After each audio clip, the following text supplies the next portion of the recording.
എല്ലാവർക്കും നമസ്കാരം. ആദിശങ്കര ഇന്റർനാഷണൽ ഫൗണ്ടേഷന്റെ ആഭിമുഖ്യത്തിലുള്ള ശിവോഹം എന്ന പരിപാടിയുടെ 2ാം ദിവസത്തെ പ്രഭാഷണ പരമ്പരയിലെ 2ാമത്തെ ദിവസമാണിന്ന്. നമുക്കായി ഈ പ്രഭാഷണം അവതരിപ്പിക്കുന്നത് ശ്രീമതി സ്വപ്നജിയാണ്. സ്വപ്നജിയെ സാദരം ക്ഷണിച്ചുകൊള്ളുന്നു. ആദ്യമായി ഗുരുസ്മരണയ്ക്ക് സരസ്വതി ഏട്ടത്തി.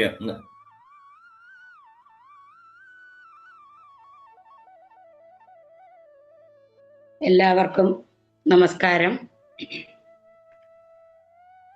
അജ്ഞാനാന്തർ ഗഹനപതിദാൻ ആത്മവിദ്യോപദേശൈഃ ത്രാതും ലോകാൻ ഭവദവശികാ താപപാപാച്യമാനാ മുക്ത്വാ മൗനം വടവിടവിനോ മൂലതോ നിഷ്പദന്തി ശംഭോർമൂർത്തി ശരതി ഭുവനേ ശങ്കരാചാര്യ രൂപാ സദാശിവസമാരംഭാം ശങ്കരാചാര്യ മധ്യമാം അസ്മദാചാര്യപര്യന്താം വന്ദേ ഗുരുപരമ്പരാ. ശങ്കരം ശങ്കരാചാര്യം കേശവം ബാദരായണം സൂത്രഭാഷ്യ കൃതൗ വന്ദേ ഭഗവന്തൗ പുനഃ പുനഃ. സരസ്വതീ നമസ്തുഭ്യം വരദേ കാമരൂപിണീ വിദ്യാരംഭം കരിഷ്യാമി സിദ്ധിർഭവതു മേ സദാ. സവിത്രീഭിർവാജാം ശശിമണിശിലാഭംഗിരുചിഭിർ വശിന്യാധ്യാഭിസ്ത്വാം സഹജനനീ സഞ്ചിന്തയതി യഃ സകർത്താ കവ്യാനാം ഭവതി മഹതാം ഭംഗിരുചിഭിർ വാജോഭിർ വാഗ്ദേവീ വദനകമലാമോദ മധുരൈ. ജയ് ശങ്കര.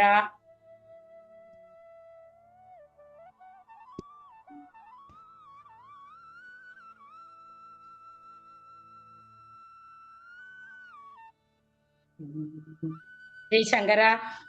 ജയശങ്കര. വളരെ ആദരവോടുകൂടി കേൾക്കാമായിരുന്നു. ഇടയ്ക്ക് ഒരു ഫോൺ കോൾ വന്നു, എന്റെ ശബ്ദവും പതറിപ്പോയി ആ ഫോൺ കോൾ വന്നപ്പം. സാരമില്ല, അതൊക്കെ സ്വാഭാവികം.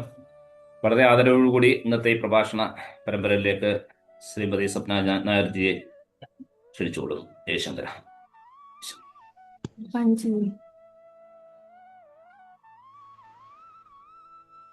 ശിവായ. ഓം നമ പ്രണവാർത്ഥായ ശുദ്ധജ്ഞാനേകമൂർത്തയേ നിർമ്മലായ പ്രശാന്തായ ദക്ഷിണാമൂർത്തയേ നമഃ. ആലാസ്യനാഥ ശംഭോ ഹരഹൃദ ഭക്തഭവത്വം ശംഭോ ശംഭോ ശംഭോ ശംഭോ അഹമപി തവ താം പാദാംബുജ ചരണത്വം പാഹി മാം മഹേശാനം കദംബ കാന്ത കാന്താര കൽപിതേന്ദ്ര വിമാനക ശംഭോ ശംഭോ ശംഭോ ശംഭോ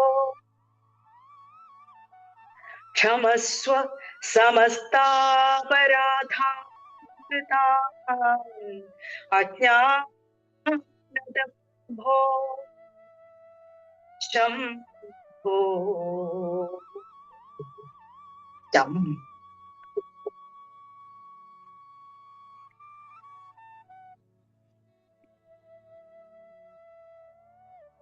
മീനാക്ഷി സുന്ദരേശ്വരന്മാരുടെ പാദങ്ങളിൽ പ്രണമിച്ചുകൊണ്ട് ഗുരുപരമ്പരയുടെ പാദങ്ങളിൽ കൂടി പ്രണാമമർപ്പിച്ചുകൊണ്ട് ആദി ഗുരു ജഗദ്ഗുരു ശ്രീ ശങ്കരാചാര്യ സ്വാമികളുടെ പാദങ്ങൾ പ്രണമിച്ചുകൊണ്ട് നമുക്ക് ഇന്നത്തെ ശിവോഹം പരിപാടിയിലേക്ക് കടക്കാം. ശ്രീഹാലാസ്യ മഹാത്മ്യത്തിന്റെ ആദ്യത്തെ 2 ലീലകൾ നമ്മൾ ഇന്നലെ പറഞ്ഞു കഴിഞ്ഞു. അപ്പോ ഇന്നലെ നമ്മൾ കണ്ടത് ദേവേന്ദ്രന്റെ അഹങ്കാരാണ്. ദേവേന്ദ്രന്റെ അഹങ്കാരം എന്ന് പറയുമ്പോൾ നമ്മള് ദേവേന്ദ്രൻ എന്ന ആ ഒരു തത്വം റെപ്രസെന്റ് ചെയ്യുന്നത് നമ്മളുടെ സ്വന്തം അഹങ്കാര തത്വത്തെയാണ്. അഹങ്കാരം എന്ന് പറയുമ്പോൾ നമ്മൾ സാധാരണ വിചാരിക്കും, ഓ ഞാൻ വലിയ ആളാണെന്നുള്ള വിചാരം, അല്ലെങ്കിൽ നീ ചെറിയ ആളാണെന്ന വിചാരം. അതല്ല. അഹങ്കാരം എന്ന് പറയുന്ന ഈഗോ എന്നുള്ള പദം ശരിക്ക് ഓവർ യൂസ്ഡ് ആണ്. അതുകൊണ്ട് ആ ഒരു പദം നമുക്ക് മാറ്റി വെച്ചു കഴിഞ്ഞാൽ എനിക്കിഷ്ടം ഇതിന് പകരം യൂസ് ചെയ്യാനുള്ള വേർഡ് വ്യക്തിവേഷം എന്നാണ്. നമ്മൾ ഓരോരുത്തരും പല പല വേഷങ്ങൾ എന്ന് പറയുന്ന ഒരു മോശം കാര്യമല്ല. നമ്മൾ the roles that we play in life, ആ വേഷങ്ങള് ചില സമയത്ത് കുറച്ചൊരു ഓവർ പവറിങ് ആയി മാറും. അത് ആവശ്യത്തിൽ കൂടുതൽ ഉപയോഗിക്കുക. നമ്മൾ ചെയ്യേണ്ട വേഷം. ഇപ്പൊ നമ്മുടെ ഒരു സിനിമ എടുത്തു കഴിഞ്ഞാൽ അതില് ഈ നായകൻ അത് എത്ര ചെയ്യണം, എവിടെ എത്ര ചെയ്യണം എന്നുള്ള കൃത്യമായ കണക്കുണ്ടാവും. നമ്മളുടെ ലാലേട്ടൻ തന്നെ എടുത്തു കഴിഞ്ഞാൽ നോക്കാം, നമുക്ക് ഓരോ സീനിലും എത്ര ചെയ്യണം എന്ന് അദ്ദേഹത്തിന് വളരെ നന്നായിട്ട് അറിയാം. അപ്പൊ അത്രേ ഉള്ളൂ. അപ്പൊ പല ഇതിലും മൂവീസിൽ നമ്മൾ കാണാൻ ചില ആക്ടേഴ്സ് ഓവർ ആക്ട് ചെയ്യുന്നത്. അതുപോലെ നമ്മുടെ ജീവിതത്തിൽ ഈ കളിക്കുന്ന വേഷങ്ങൾ, എടുക്കുന്ന വേഷങ്ങൾ, നമ്മൾ എടുക്കാൻ നിർബന്ധിതരായിട്ടുള്ള വേഷങ്ങളാണിത്. നമ്മൾ ജനിക്കുമ്പോൾ തന്നെ ഇന്ന വേഷങ്ങളൊക്കെ ചെയ്തോളൂ എന്ന് പറഞ്ഞിട്ടില്ല. ഓരോ വേഷങ്ങളും നമ്മുടെ കയ്യിലേക്ക് എത്തിച്ചേർന്നു. അങ്ങനെ നമ്മൾ ചെയ്യുന്ന ഓരോ വേഷങ്ങളും, അതാണ് ഞാനിവിടെ അഹങ്കാര തത്വം എന്ന് സൂചിപ്പിച്ചത്. അത് ആ വേഷങ്ങളിലുള്ള ഓവർ പവറിങ്. ഇതൊക്കെ എവിടെന്നാ വരുന്നത്? ഈ അമിതമായിട്ടുള്ള ഈ വേഷം എങ്ങനെ വരുന്നു? ഞാൻ ഈ ശരീരം മാത്രമാണ് എന്നുള്ള അജ്ഞാനത്തിൽ നിന്നാണ് അത് വരുന്നത്. അപ്പൊ അജ്ഞാനം എന്ന് പറയുന്നത് എന്തുകൊണ്ടാണ്? അതല്ല സത്യം. അപ്പൊ നമ്മൾ അല്പം രാഗദ്വേഷങ്ങളും ഒക്കെ അകറ്റി നമ്മുടെ ഇന്ദ്രിയങ്ങളുടെ മുകളിലൊക്കെ ഒരു കൺട്രോൾ വന്നു നമ്മുടെ ജീവിതം ഒരു ഭഗവതർപ്പണമായി നമ്മൾ മുന്നോട്ട് പോകുമ്പോൾ നമ്മൾ ആചാര്യന്മാർ പറഞ്ഞു തരുന്ന ആ സത്യം, തത്വമസി, നീ എവിടെയും അന്വേഷിക്കേണ്ട ആവശ്യമില്ല, അത് നിന്നിൽ തന്നെയുണ്ട്, നിന്നിലെ ബോധമായിരിക്കുന്നു. ശിവൻ എവിടെയാണ്? നമ്മുടെ ഉള്ളിലാണ്. ബോധസ്വരൂപമായി, ബ്രഹ്മസ്വരൂപമായി നമ്മളുടെ ഓരോരുത്തരുടെയും ഉള്ളിൽ അഹമഹമിതി ഹൃദയകുഹരമധ്യേ എന്ന് തുടങ്ങുന്ന ശ്ലോകം ശ്രീ രമണ മഹർഷി ചൊല്ലിയ ആ ശ്ലോകത്തിൽ അഹമഹമിതി എന്ന് ഓരോ നിമിഷവും മുഴങ്ങിക്കൊണ്ട് നമ്മുടെ ഉള്ളിൽ കേൾക്കുന്നുണ്ട്. ഇതാരെയും മുഴക്കുന്നത്? ശിവനല്ലാതെ ഇവിടെ ആരാളുള്ളത്? എങ്ങും നിറഞ്ഞു നിൽക്കുകയാണ്. നിങ്ങൾ ഇപ്പോ ഈ നിമിഷം നിങ്ങളൊന്ന് ചുറ്റും നോക്കൂ. നിങ്ങളുടെ റൂമിൽ നിങ്ങൾ എവിടെയാ ഇരിക്കുന്ന വെച്ചാൽ ചുറ്റും ഒന്ന് നോക്കൂ. കാണുന്നതെല്ലാം അതിന്റെ പേരുകൾ മാറ്റി ഒരു നിമിഷം നിങ്ങൾക്ക് നോക്കാൻ പറ്റുമോ? Let's do that. Let's start with that. ഇന്നത്തെ ശിവോഹം നമുക്ക് ദൂരത്തുനിന്നൊന്നുമല്ല തുടങ്ങുന്നത്. Let's start within. നമ്മുടെ ഉള്ളിലേക്ക് നോക്കാം. നമുക്ക് ചുറ്റും നോക്കൂ. കാണുന്നതെല്ലാം ഒരു നിമിഷം അതിന്റെ പേരുകളും അതിനെ പറ്റിയുള്ള മെമ്മറീസും എല്ലാം മാറ്റി വെച്ച് വെറുതെ ഒന്ന് നോക്കൂ. കാണുന്ന ഓബ്ജക്ട്സ് മുഴുവനും ഇതെല്ലാം ശിവനാണ് എന്ന് പറഞ്ഞു കഴിഞ്ഞാൽ can you accept that? അത് ആക്സെപ്റ്റ് ചെയ്യാൻ പറ്റിക്കഴിഞ്ഞാൽ you are enlightened. അതിന്റെ മുകളിലേക്ക് ഒന്നുമില്ല അറിയാൻ.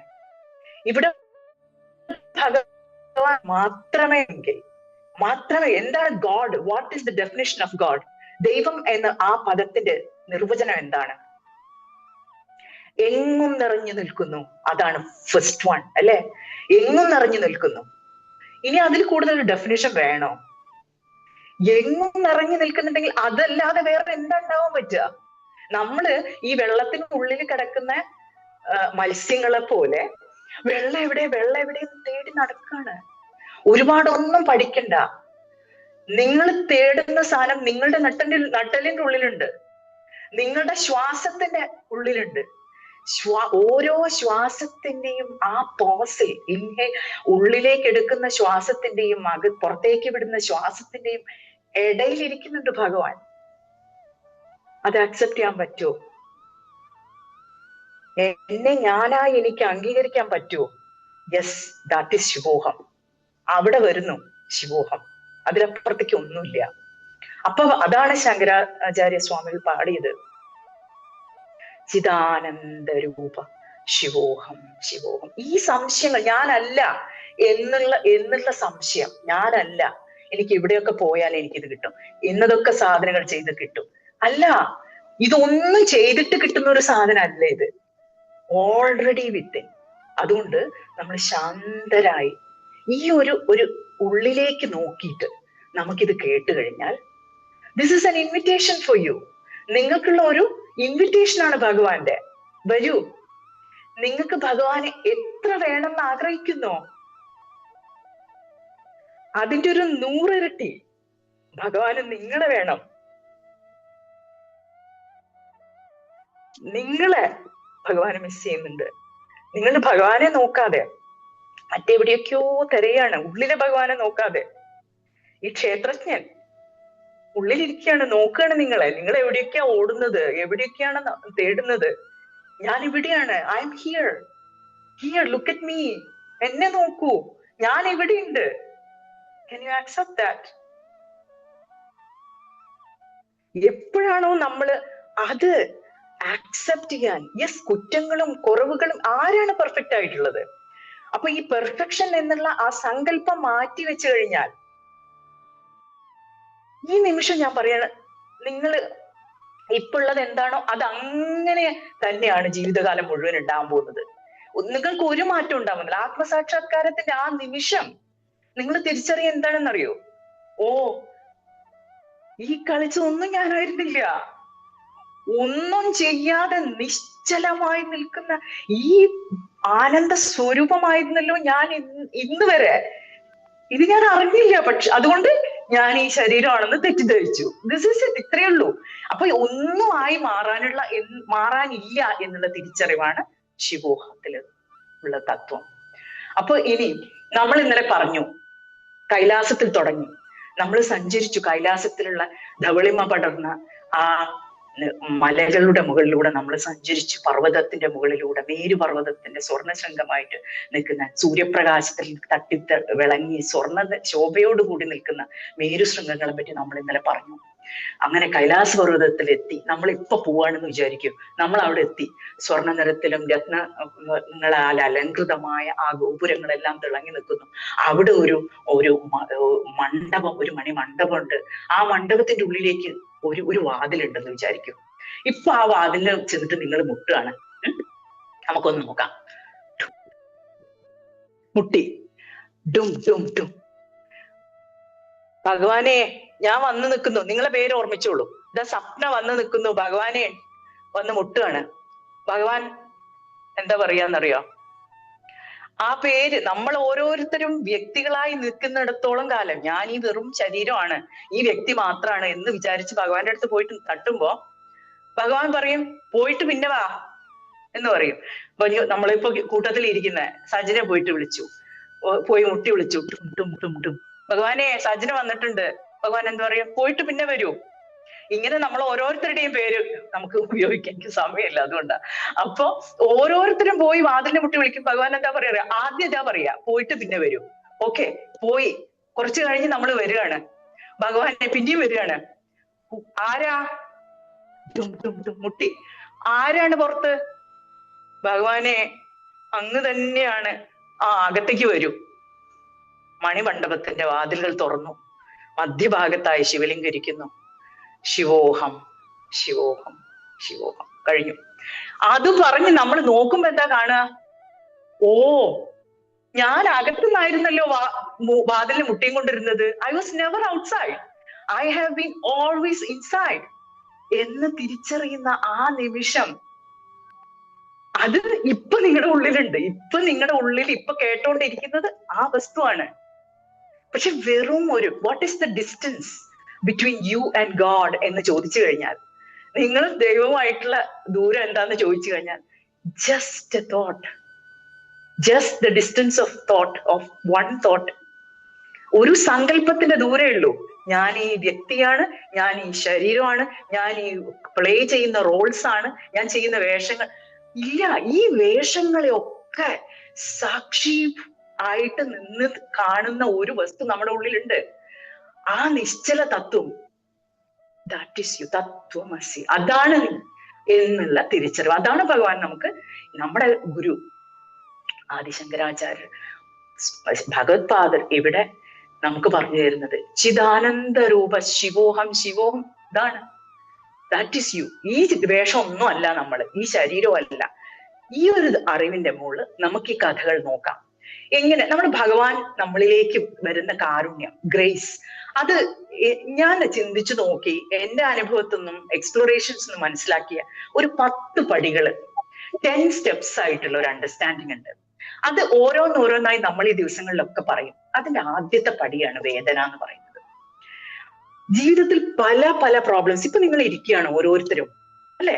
ഒരു 2 വിഷമിപ്പിക്കുന്ന തോട്ട്സ് നിങ്ങളെ തലയിൽ ഇങ്ങനെ ഓടിക്കൊണ്ടിരിക്കും. മിനിമം 2, ചിലർക്ക് 1 ഉണ്ടാവുള്ളൂ. Okay, that's fine.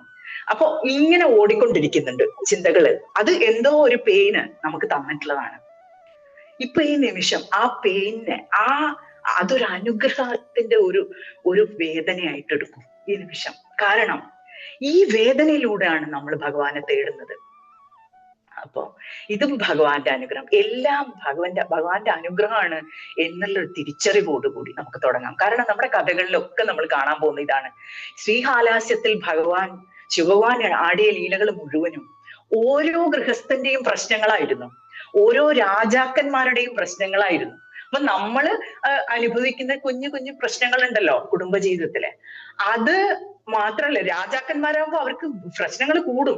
കുടുംബജീവിതത്തിലെ അത് നോക്കണം, ഒരുപാട് ഭാര്യമാര്, ഒരുപാട് കുട്ടികളെ, അങ്ങനെ കുടുംബം തന്നെ ഉണ്ട് ഒരുപാട്. അപ്പൊ അതിൽ തന്നെയുള്ള പ്രശ്നങ്ങൾ, രാജ്യത്തിലുള്ള പ്രശ്നങ്ങൾ, അന്യരാജ്യത്തിന്റെ അടുത്തുനിന്ന് ഭയക്കേണ്ട പ്രശ്നങ്ങൾ, ഇങ്ങനെ പ്രശ്നങ്ങളുടെ ഒരു സമുദ്രം തന്നെയായിരുന്നു. അവിടെയൊക്കെ ഭഗവാൻ എങ്ങനെ ഓരോ തരത്തിൽ, അതൊക്കെ പക്ഷെ വരുന്നത് ഭഗവാന്റെ അനുഗ്രഹത്താലാണ്. അത് നമുക്ക് കാണാൻ പറ്റും. ഇവിടെ പല സ്ഥലത്തും രാജാക്കന്മാരും ഓരോ ആളുകളും സാധാരണക്കാരും ഭഗവാന്റെ ഉപകരണങ്ങളായി മാറുന്നത് നമുക്ക് കാണാൻ പറ്റും. അതുപോലെ നമ്മളും ഒരു ഉപകരണം മാത്രമാണ് എന്നുള്ള തിരിച്ചറിവിൽ നമ്മൾ ആരും ഒന്നുമല്ല. അത് വെറും ഒരു ഭഗവാന്റെ കയ്യിലത്തെ ഒരു കളിപ്പാട്ടം, അത് മാത്രമേ ഉള്ളൂ എന്ന് മനസ്സിലാ. ആ ഡമരുല്ലേ, ടക ടക ടക ടക ടക, ഈ ഡമരുവാണ് നമ്മള്. അപ്പൊ അതിൽ കൂടുതലൊന്നുമില്ല. അപ്പൊ അത് മനസ്സിലാക്കിയിട്ട് നമുക്ക് ശ്രീഹാലാസ്യ മഹാത്മ്യം പഠിക്കാം. അപ്പൊ രണ്ടാമത്തെ കഥ പറഞ്ഞു, ദേവേന്ദ്രന്റെ അഹങ്കാരം. ദേവേന്ദ്രന്റെ അഹങ്കാരം എപ്പോഴും ഭയത്തിൽ നിന്നാണ് വരുന്നത്. ഭയം, ഫിയർ ഓഫ് ഇൻസെക്യൂരിറ്റി, നമ്മുടെ ഉള്ളിലുള്ളതാണിത്.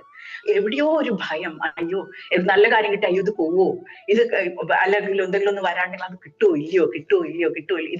ഇതാണ് ദേവേന്ദ്രൻ. അപ്പൊ ദേവേന്ദ്രൻ എന്നുള്ള കഥാപാത്രം റെപ്രസെന്റ് ചെയ്യുന്നത് നമ്മുടെ ഉള്ളിലുള്ള അഹങ്കാര തത്വത്തെയാണ്. അല്ലെങ്കിൽ ഞാൻ വേറെയാണെന്നുള്ള ആ സെപ്പറേഷൻ, ഞാൻ ഭഗവാനിൽ നിന്ന് ഭിന്നമാണ്, എനിക്ക് ആരുമില്ല, എനിക്ക് എന്തൊക്കെയോ വേണം പക്ഷെ എനിക്ക് ആരും ഹെൽപ്പ് ചെയ്യാനില്ല, ഈ ഒരു ഇതിൽ നിന്നാണ് ഇതൊക്കെ വരുന്നത്. എനിക്കൊരാളുണ്ട്, എന്നെ നോക്കാൻ ഒരാളുണ്ട്, ഒരു ശക്തി ഉണ്ട്, എന്നെ സ്നേഹിക്കാൻ ഒരു ശക്തി കൂടെ എപ്പോഴും ഉണ്ടെന്ന് അറിഞ്ഞു കഴിഞ്ഞാൽ പിന്നെ എങ്ങനെയാ നമ്മളെ ദുഃഖത്തിന് ബാധിക്കാൻ പറ്റുക? എവിടെയാണോ ഭക്തി കുറയുന്നത്, എവിടെയാണോ ഈ ഫിയർ ഓഫ് ഇൻസെക്യൂരിറ്റി, ഭയം, അവിടെ നമ്മുടെ വിശ്വാസം കുറയുമ്പോഴാണ് അത് വരിക.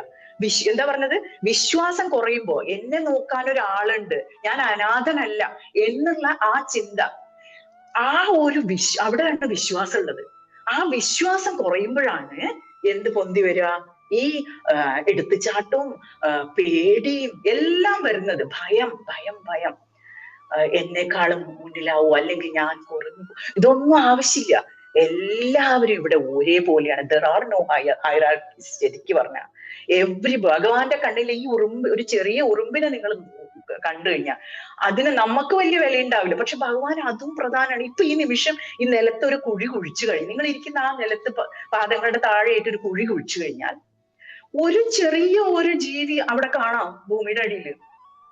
എന്നിട്ട് ആ ജീവിക്ക് ഒരു ചെറിയ പുഴുവായിരിക്കാം, അല്ലെങ്കിൽ അങ്ങനെ ഒരു കണ്ണുകൾ കണ്ട് കാണാൻ പറ്റാത്തതായിരിക്കും, അതിനൊരു ജീവിതമുണ്ട്. ആ ജീവിതത്തിൽ അതിന് എന്റർടൈൻമെന്റ് കൊടുക്കുന്നുണ്ട് ഭഗവാൻ. ഈ നമ്മൾ ഓരോരുത്തർക്കും ഉള്ളതുപോലെ സന്തോഷിക്കാനുള്ള വക അവർക്കും കൊടുക്കുന്നുണ്ട്. അവർക്കും ദുഃഖങ്ങൾ ഉണ്ടാവും.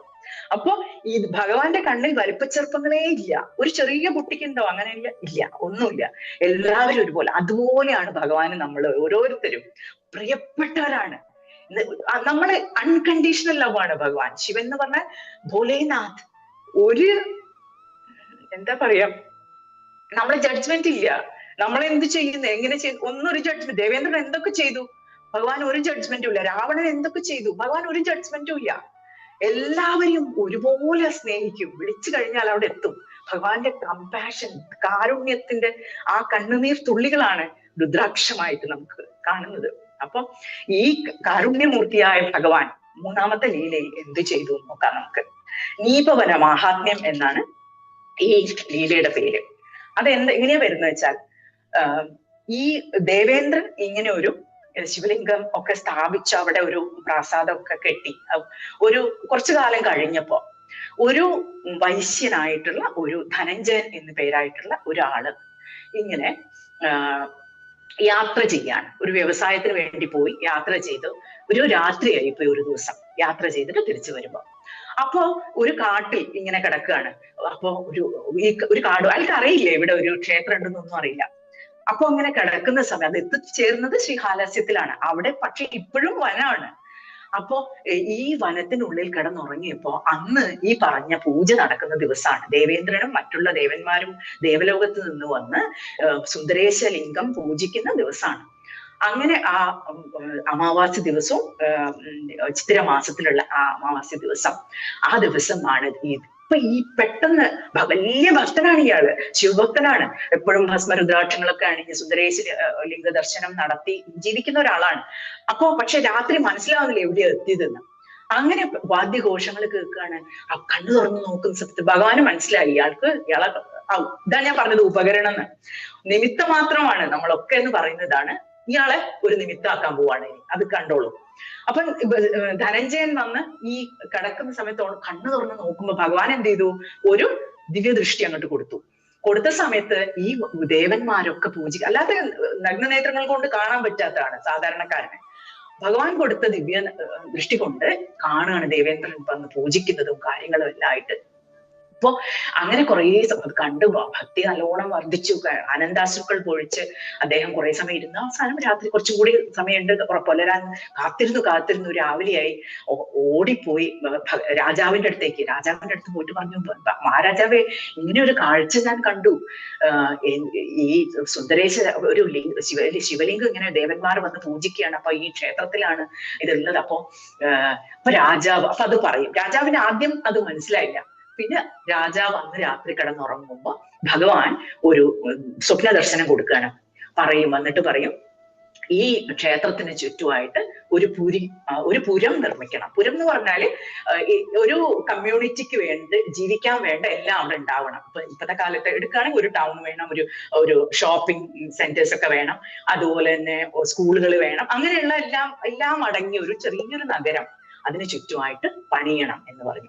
അപ്പൊ അത് രാജാവിന്റെ സ്വപ്ന ദർശനത്തിൽ കണ്ട സമയത്ത് ഇത് രാജാവ് അത് മനസ്സിലായി, ഇത് ഭഗവാനാണ്. അപ്പോഴാണ് അതുപോലെ തന്നെ ഇയാൾ വന്ന കഥയും ഈ സ്വപ്നവും കൂടി കണക്ട് ചെയ്തപ്പോ ഇങ്ങനെയാണ് നമുക്ക് ക്ലൂസ് കിട്ടുക. ഓരോരോ ക്ലൂ വരികയാണ് ചെയ്യുക. നമുക്ക് ഭഗവാന്റെ ഭാഷ എന്ന് പറയുന്നത് ക്ലൂ ആണ്. നമ്മൾ കണക്ട് ചെയ്തെടുക്കണം. അപ്പൊ നമുക്ക് പക്വത ഉണ്ടെങ്കിൽ അത് കണക്ട് ചെയ്യാൻ പറ്റും. അപ്പൊ വന്നു പറഞ്ഞു. അപ്പൊ രാജാവിന് മനസ്സിലായി ഇത് ഭഗവാൻ തന്നെയാണ്, സുന്ദരേശൻ തന്നെയാണ് ഇത് പറയുന്നത്. അപ്പൊ അദ്ദേഹം അതിനുള്ള എല്ലാ ഒരുക്കങ്ങളും ചെയ്ത് അവിടെ ഒരു പുരം നിർമ്മിക്കുകയാണ്. അപ്പൊ ഒരു സിദ്ധന്റെ രൂപത്തിലാണ് വന്നിട്ട് പറയുന്നത്. അപ്പൊ അവിടെ നാടകശാലകളും തടാകങ്ങളും അങ്ങാടി തെരുവുകളും എല്ലാം നിർമ്മിച്ചു. അപ്പൊ ഈ സ്ഥലത്തിനെ എങ്ങനെ ശുദ്ധീകരിക്കും എന്ന് ചോദിച്ചപ്പോ ഭഗവാൻ കിഴക്ക്, അപ്പൊ ഇതിനെ ഗംഗാജലം കൊണ്ട് തന്റെ ശിരസിൽ അണിഞ്ഞിരിക്കുന്ന ഗംഗാദേവിയെ സ്മരിച്ച് അവിടേക്ക് ജലപ്രവാഹം നടത്തി. അവിടെയൊക്കെ ശുദ്ധീകരിച്ചു. എന്നിട്ട് പുരത്തിന്റെ രക്ഷയ്ക്ക് വേണ്ടി, ഇത് വളരെ ഇമ്പോർട്ടന്റ് ആണ്, പുരത്തിന്റെ രക്ഷയ്ക്ക് വേണ്ടി ശാസ്താവിനെയാണ് നമ്മൾ നിർമ്മിക്കുന്നത്. അപ്പോ നമ്മൾക്ക് അറിയാം അയ്യപ്പ ക്ഷേത്രം, നമുക്ക് ശബരിമല സ്വാമിയുടെ അവിടെ ഉള്ള പന്തളം, അവരുടെ രാജകുടുംബത്തിന്റെ കുലദേവത മധുര മീനാക്ഷി ദേവിയാണ്. അപ്പോ അപ്പൊ ഇവിടെ കാണാം, ഒരു കണക്ഷൻ കാണാം. അപ്പൊ ശാസ്താവിനെയാണ് കിഴക്ക് ദിക്കില്, പിന്നെ ദക്ഷിണ ദിക്കിൽ സപ്തമാതൃക്കള്, അങ്ങനെയാണ്. ഇപ്പൊ നമുക്ക് ക്ഷേത്രത്തിൽ പോയാലും കാണാം അത് അങ്ങനെ. അപ്പൊ പശ്ചിമ ദിക്കിൽ വിഷ്ണുവിനെയും ഉത്തര ദിക്കിൽ ഭദ്രകാളിയെയും പ്രതിഷ്ഠിച്ചാൽ സർവ്വദോഷങ്ങളും തീരും എന്നുള്ള ഒരു അശരീരി വരികയാണ്. അങ്ങനെ നല്ല ഒരു പുരം അതിനായി നിർമ്മിച്ചു കൊടുത്തു. അങ്ങനെ കുലശേഖര പാണ്ഡ്യൻ മലയധ്വജൻ എന്ന ഒരു പുത്രൻ ജനിച്ചു. അപ്പൊ എവിടെയാണ് വരുന്നത് ഈ ക്യാരക്ടർ? മലയധ്വജൻ എന്ന ഉത്തമോത്തമരായ രാജാവ്, മഹാരാജാവ് വരികയാണ്. ഈ മലയധ്വജനാണ് മീനാക്ഷി ദേവിയുടെ പിതാവായിട്ട് പിന്നെ വരുന്നത്. അപ്പൊ ഈ ലീല കേൾക്കുന്നവർക്കും പറയുന്നവർക്കും എല്ലാം സർവ്വ ഐശ്വര്യങ്ങളും ലഭിക്കും എന്നുള്ള ഒരു പ്രോമിസ്, ഒരു പ്രതിജ്ഞ നമ്മുടെ ഹാലാസ്യ മഹാത്മ്യം നൽകുന്നുണ്ട്. അപ്പൊ ഈ മൂന്നാം ലീല ഇവിടെ അവസാനിക്കുന്നു. അങ്ങനെ തുടങ്ങുന്ന അടുത്ത കഥയിലേക്കുള്ള ഒരു ഇൻട്രൊഡക്ഷൻ ആണ്. കുലശേഖര പാണ്ഡ്യൻ സുന്ദരേശ സന്നിധിയിൽ ചെന്ന് പ്രദക്ഷിണം ചെയ്ത് പൂജകർമാദികളൊക്കെ അനുഷ്ഠിച്ച് ഉടലോടെ സ്വർഗം പോയി. പിന്നെ എന്തായി? കുലശേഖര പാണ്ഡ്യന്റെ പുത്രനായ മലയധ്വജ ഭൂപൻ, ആ മലയധ്വജ രാജാവ് വളരെ നന്നായി രാജ്യം ഭരിച്ചു. ഒരുപാട് പത്നിമാരൊക്കെ ഉണ്ട്. പക്ഷെ അദ്ദേഹം വിവാഹം ചെയ്തിരിക്കട്ടെ ഏറ്റവും ഉത്തമ പത്നി എന്നുള്ള ആ പദത്തിൽ ഇരിക്കുന്ന കാഞ്ചനമാല, ഈ കാഞ്ചനമാലയുടെ പൂർവ്വജന്മ ചരിത്രത്തിലൂടെയാണ് നമുക്ക് നാലാമത്തെ ലീല തുടങ്ങാൻ പറ്റുക. ഈ കാഞ്ചനമാല പൂർവ്വജന്മത്തിൽ, കാഞ്ചനമാല എന്ന് പറഞ്ഞാൽ ദേവിയായിട്ട് ജനിക്കാൻ പോകുന്ന തടാകയുടെ മാതാവ് കാഞ്ചനമാലയുടെ പൂർവ്വജന്മത്തിൽ അത് എങ്ങനെ സാധിച്ചു, നമ്മൾ ദേവിയൊന്നും അങ്ങനെ ജനിക്കില്ലല്ലോ, എങ്ങനെ സാധിച്ചു എന്നുള്ളത് മനസ്സിലാക്കി തരാണ് പൂർവ്വജന്മ കഥ പറഞ്ഞിട്ട്. വിദ്യാധരൻ എന്ന പേരായിട്ടുള്ള ഒരു ഗന്ധർവൻ, അദ്ദേഹം വളരെ വലിയ ശിവഭക്തനായിരുന്നു. അദ്ദേഹത്തിന്റെ പുത്രി, ഒരുപാട് തപസ് അനുഷ്ഠിച്ച് കിട്ടിയ ഒരു പുത്രിയാണ് വിദ്യാവതി എന്നുള്ള ആ പുത്രി ചെറുപ്പം മുതലേ ഭക്തിയും നല്ല സംസ്കാരവും എല്ലാം ഒത്തിണങ്ങിയ നല്ല സദ്ഗുണശീലം ഉള്ള ഒരു കുട്ടി. ആ കുട്ടി വളരെ ചെറിയ പ്രായത്തിൽ തന്നെ അച്ഛനോട് ചോദിച്ചു, അച്ഛാ എങ്ങനെയാണ് ഈ ഭക്തി വർദ്ധിപ്പിക്കുന്ന മാർഗങ്ങൾ എന്തൊക്കെയാണ്? അങ്ങനെ ചോദിച്ചപ്പോ പല കാര്യങ്ങളും അച്ഛൻ പറഞ്ഞു കൊടുത്തു. അപ്പൊ ഇങ്ങനെയാണ് വിശ്വാവസു എന്നാണ് ആ ഗന്ധർവന്റെ പേര്, വിദ്യാവതി എന്ന പുത്രി. അപ്പൊ ഭഗവാൻ ആ വിശ്വാവസു പറഞ്ഞു കൊടുക്കുകയാണ്, ദേവിയുടെ മാഹാത്മ്യം പറഞ്ഞു കൊടുത്തു. അപ്പൊ ദേവിയെ ആരാധിച്ചാൽ കിട്ടുന്ന ഗുണങ്ങൾ എന്തൊക്കെയാണെന്ന് പറഞ്ഞു കൊടുത്തു. അപ്പൊ ഇതൊക്കെ കേട്ടപ്പോ ഈ കുട്ടി ബാക്കി സുഗന്ധദ്രവ്യങ്ങളും ഗന്ധർവന്മാരുടെ കുടുംബത്തിൽ ജനിച്ച കുട്ടി എന്ന് പറയുമ്പോ എല്ലാ സുഖ സൗകര്യങ്ങളും ഉള്ള ഒരു കുടുംബത്തിൽ നിന്ന് വരികയാണ്. ഇതെല്ലാം കേട്ട ഉടനെ കുട്ടി ബാക്കിയെല്ലാം ഭൗതികമായിട്ടുള്ള സുഖങ്ങളെല്ലാം അവിടെ മാറ്റിവെച്ച്, സുഗന്ധദ്രവ്യങ്ങളൊക്കെ മാറ്റിവെച്ച് ഭസ്മ ലേപനം നടത്തി രുദ്രാക്ഷൊക്കെ ഇട്ട് എനിക്ക് ദേവിയെ ഭജിക്കണോ അച്ഛാ എന്ന് പറഞ്ഞു. അങ്ങനെ അപ്പൊ അച്ഛൻ പറഞ്ഞു, അച്ഛൻ ഈ സംവത്സര വ്രതത്തിനെ പറ്റിയൊക്കെ പറഞ്ഞു കൊടുത്തു. അപ്പൊ ഞങ്ങൾ അവിടെ ഭജിക്കാൻ പോയ സമയത്ത് ഞങ്ങൾ 41 ദിവസമാണ് ഇരിക്കുന്നത്. ഒരു സ്ത്രീ വന്ന് ഒരു വർഷം ചെയ്യാൻ വേണ്ടി വന്നിട്ടുണ്ടായിരുന്നു. അപ്പൊ 365 ദിവസം അവിടെ സംവത്സര വ്രതം എന്ന് പറയും. അപ്പൊ അവിടെ താമസിച്ച് രാവിലെ ഏറ്റവും തുടക്കത്തിലുള്ള പൂജ മുതൽ പള്ളിയറയുന്ന ഭഗവാനെയും ദേവിനെയും ഉണർത്തിയിട്ട് ഭഗവാന്റേതായ ശ്രീകോവിലേക്ക് കൊണ്ടുപോയി ഇരുത്തുന്ന ആ ഒരു ഇതിലൂടെയാണ് ദിവസം തുടങ്ങുന്നത് മധുര മീനാക്ഷി ക്ഷേത്രത്തില്. അവിടെ മുതൽ പള്ളിയറ പൂജ വരെയുള്ള എല്ലാ കാര്യങ്ങളും അവിടെ ഇരുന്ന് കണ്ട് വേറെ ഒന്നുമില്ല. അവര് ഭജന ഇരിക്കുക, ജപം, സാധനം വേറെ ഒന്നുമില്ല, ഇതാണ് അവരുടെ സാധനം. അവിടെ ഇരുന്ന് അവിടെ നിന്ന് കിട്ടുന്ന ഭക്ഷണമൊക്കെ കഴിച്ച് അങ്ങനെ ജീവിക്കുകയാണ് ഒരു വർഷം. അപ്പൊ ഈ സംവത്സര വ്രതം എന്ന് പറയുന്ന കാര്യം അച്ഛൻ പറഞ്ഞു കൊടുത്തുകൊണ്ട് മകൾക്കറിയാം. അപ്പൊ മകള് പറയും, എനിക്ക് പോയി സംവത്സര വ്രതം ചെയ്യണം അച്ഛൻ സമ്മതിച്ചു. അങ്ങനെ ആരംഭിച്ചു. അവര് പൂജ ചെയ്ത് ദിനംതോറും 1008 നീല താമരകളാൽ ദേവിക്ക് അർച്ചന ചെയ്യും. അങ്ങനെ ആദ്യത്തെ കുറെ ദിവസങ്ങള് വെള്ളം മാത്രം, ഫലമൊക്കെ കഴിക്കും, പിന്നെ വെള്ളം മാത്രമായി മാറി, പിന്നെ വായു മാത്രമായി, പിന്നെ ഭക്ഷണമൊന്നുമില്ല. അങ്ങനെയുള്ള ഒരു ലെവലിലേക്ക് എത്തിക്കഴിഞ്ഞ് ഈ കഠിനമായ വ്രതവും പൂജയൊക്കെ കണ്ടപ്പോ ദേവിക്ക് കാരുണ്യം തോന്നി. അപ്പൊ ദേവി വന്നിരിക്കുന്ന രൂപം ഈ അധികം പ്രായമായിട്ടില്ല, ഒരു വളരെ ചെറിയ പ്രായത്തിലാണ് ഇതൊക്കെ ചെയ്യുന്നത്. കണ്ടിട്ട് ദേവിക്ക് കാരുണ്യം കൊണ്ട് ഒരു 3 വയസ്സായ ഒരു കോമള ബാലികയുടെ രൂപത്തിൽ ദേവി വരികയാണ്. എന്നിട്ട് പറഞ്ഞു, എനിക്ക് നല്ല ഇഷ്ടായി, ഞാൻ പ്രീതിപ്പെട്ടിരിക്കുന്നു, നിനക്ക് എന്ത് വരാണ് വേണ്ടത് എന്ന് ചോദിക്കുകയാണ് വിദ്യാവതി. അപ്പൊ പറയും, അമ്മേ ദേവി എനിക്ക്, അപ്പൊ ഈ മീനാക്ഷി ദേവിയുടെ ആ വിഗ്രഹത്തിൽ നിന്നാണ്, ആ ശ്രീകോവിലിനുള്ളിൽ നിന്നാണ് ദേവി ഇറങ്ങി വരുന്നത് കുട്ടിയുടെ രൂപത്തില്. അങ്ങനെ വന്നിട്ട് പറയും, അപ്പൊ ഇങ്ങനെ പറയുന്ന സമയത്ത് അമ്മയുടെ പാദങ്ങളിലുള്ള ഭക്തി എനിക്ക് അത് മാത്രം മതി, ബാക്കി എല്ലാം വഴിതെറ്റുന്നാണെന്ന് കുട്ടിക്ക് ആ പ്രായത്തിൽ അറിയാം. അപ്പൊ പറയും, എനിക്കൊന്നും വേണ്ട, ഭക്തി മാത്രം മതി, അമ്മയുടെ പാദങ്ങളിലുള്ള ഭക്തി മാത്രം മതി. അപ്പൊ ദേവിക്ക് വളരെ ഇഷ്ടവും. ദേവി പറയും, ശരി, അത് ഞാൻ തന്നിരിക്കുന്നു, അതിന്റെ കൂടെ തന്നെ ഇതാ ഒരു വരം കൂടി ഞാൻ തരികയാണ്, നിന്റെ പുത്രിയായി ഞാൻ ഇതുപോലെ വരും അടുത്ത ജന്മത്തിൽ എന്ന് ഒരു വരം കൊടുത്ത് ദേവി അപ്രത്യക്ഷയാവുകയാണ്. ഗർഭഗൃഹത്തിലേക്ക് ദേവി നടന്നു പോകും. അവിടെ അപ്രത്യക്ഷമാവും. അങ്ങനെ ആ വിദ്യാവതി ജീവിച്ച് ആ ജന്മത്തിലുള്ള കർമ്മങ്ങളൊക്കെ തീർന്ന് പിന്നെ ജനിക്കുന്നതാണ് ഈ കാഞ്ചനമാലയായിട്ട്, ഒരു രാജാവിന്റെ പുത്രിയായിട്ട്. അപ്പൊ ഈ കാഞ്ചനമാല മലയധ്വജനുമായിട്ടുള്ള വിവാഹം നടക്കുകയാണ്. വിവാഹമൊക്കെ നടന്നു, കുറെ വർഷങ്ങളൊക്കെ കഴിഞ്ഞു, കുട്ടികൾ ഉണ്ടാവുന്നില്ല. അപ്പൊ ഒരുപാട് വിഷമിച്ചു, മനസ്സ് വളരെ വിഷമിച്ചു. ഇതാണ് ഞാൻ പറഞ്ഞത്, ഭഗവാന്റെ ഇൻവിറ്റേഷൻ വരുമ്പോ അത് ഫസ്റ്റ് സ്റ്റെപ്പ് എന്ന് പറയുന്നത് പെയിനാണ്. ഏതെങ്കിലും ഒരു തരത്തിലുള്ള ഒരു പ്രോബ്ലം നമുക്ക് തരിക, അവിടെയാണ് ഇൻവിറ്റേഷൻ വരുന്നത്. അപ്പൊ ഇവിടെ വരുന്നത് മലയധ്വജ പാണ്ഡ്യ ഭൂപന് ഇതാണ് വരുന്നത്, മക്കളില്ലാത്ത, പുത്ര ഇല്ല, ഇനി എങ്ങനെ കുലം കണ്ടിന്യൂ ചെയ്യും, എങ്ങനെ തുടർന്ന് പോകും, കുലം പരമ്പര നിലനിൽക്കണ്ടേ. അപ്പൊ അതിനുള്ള പ്രാർത്ഥനകളും ജപങ്ങളും എല്ലാം തുടങ്ങും.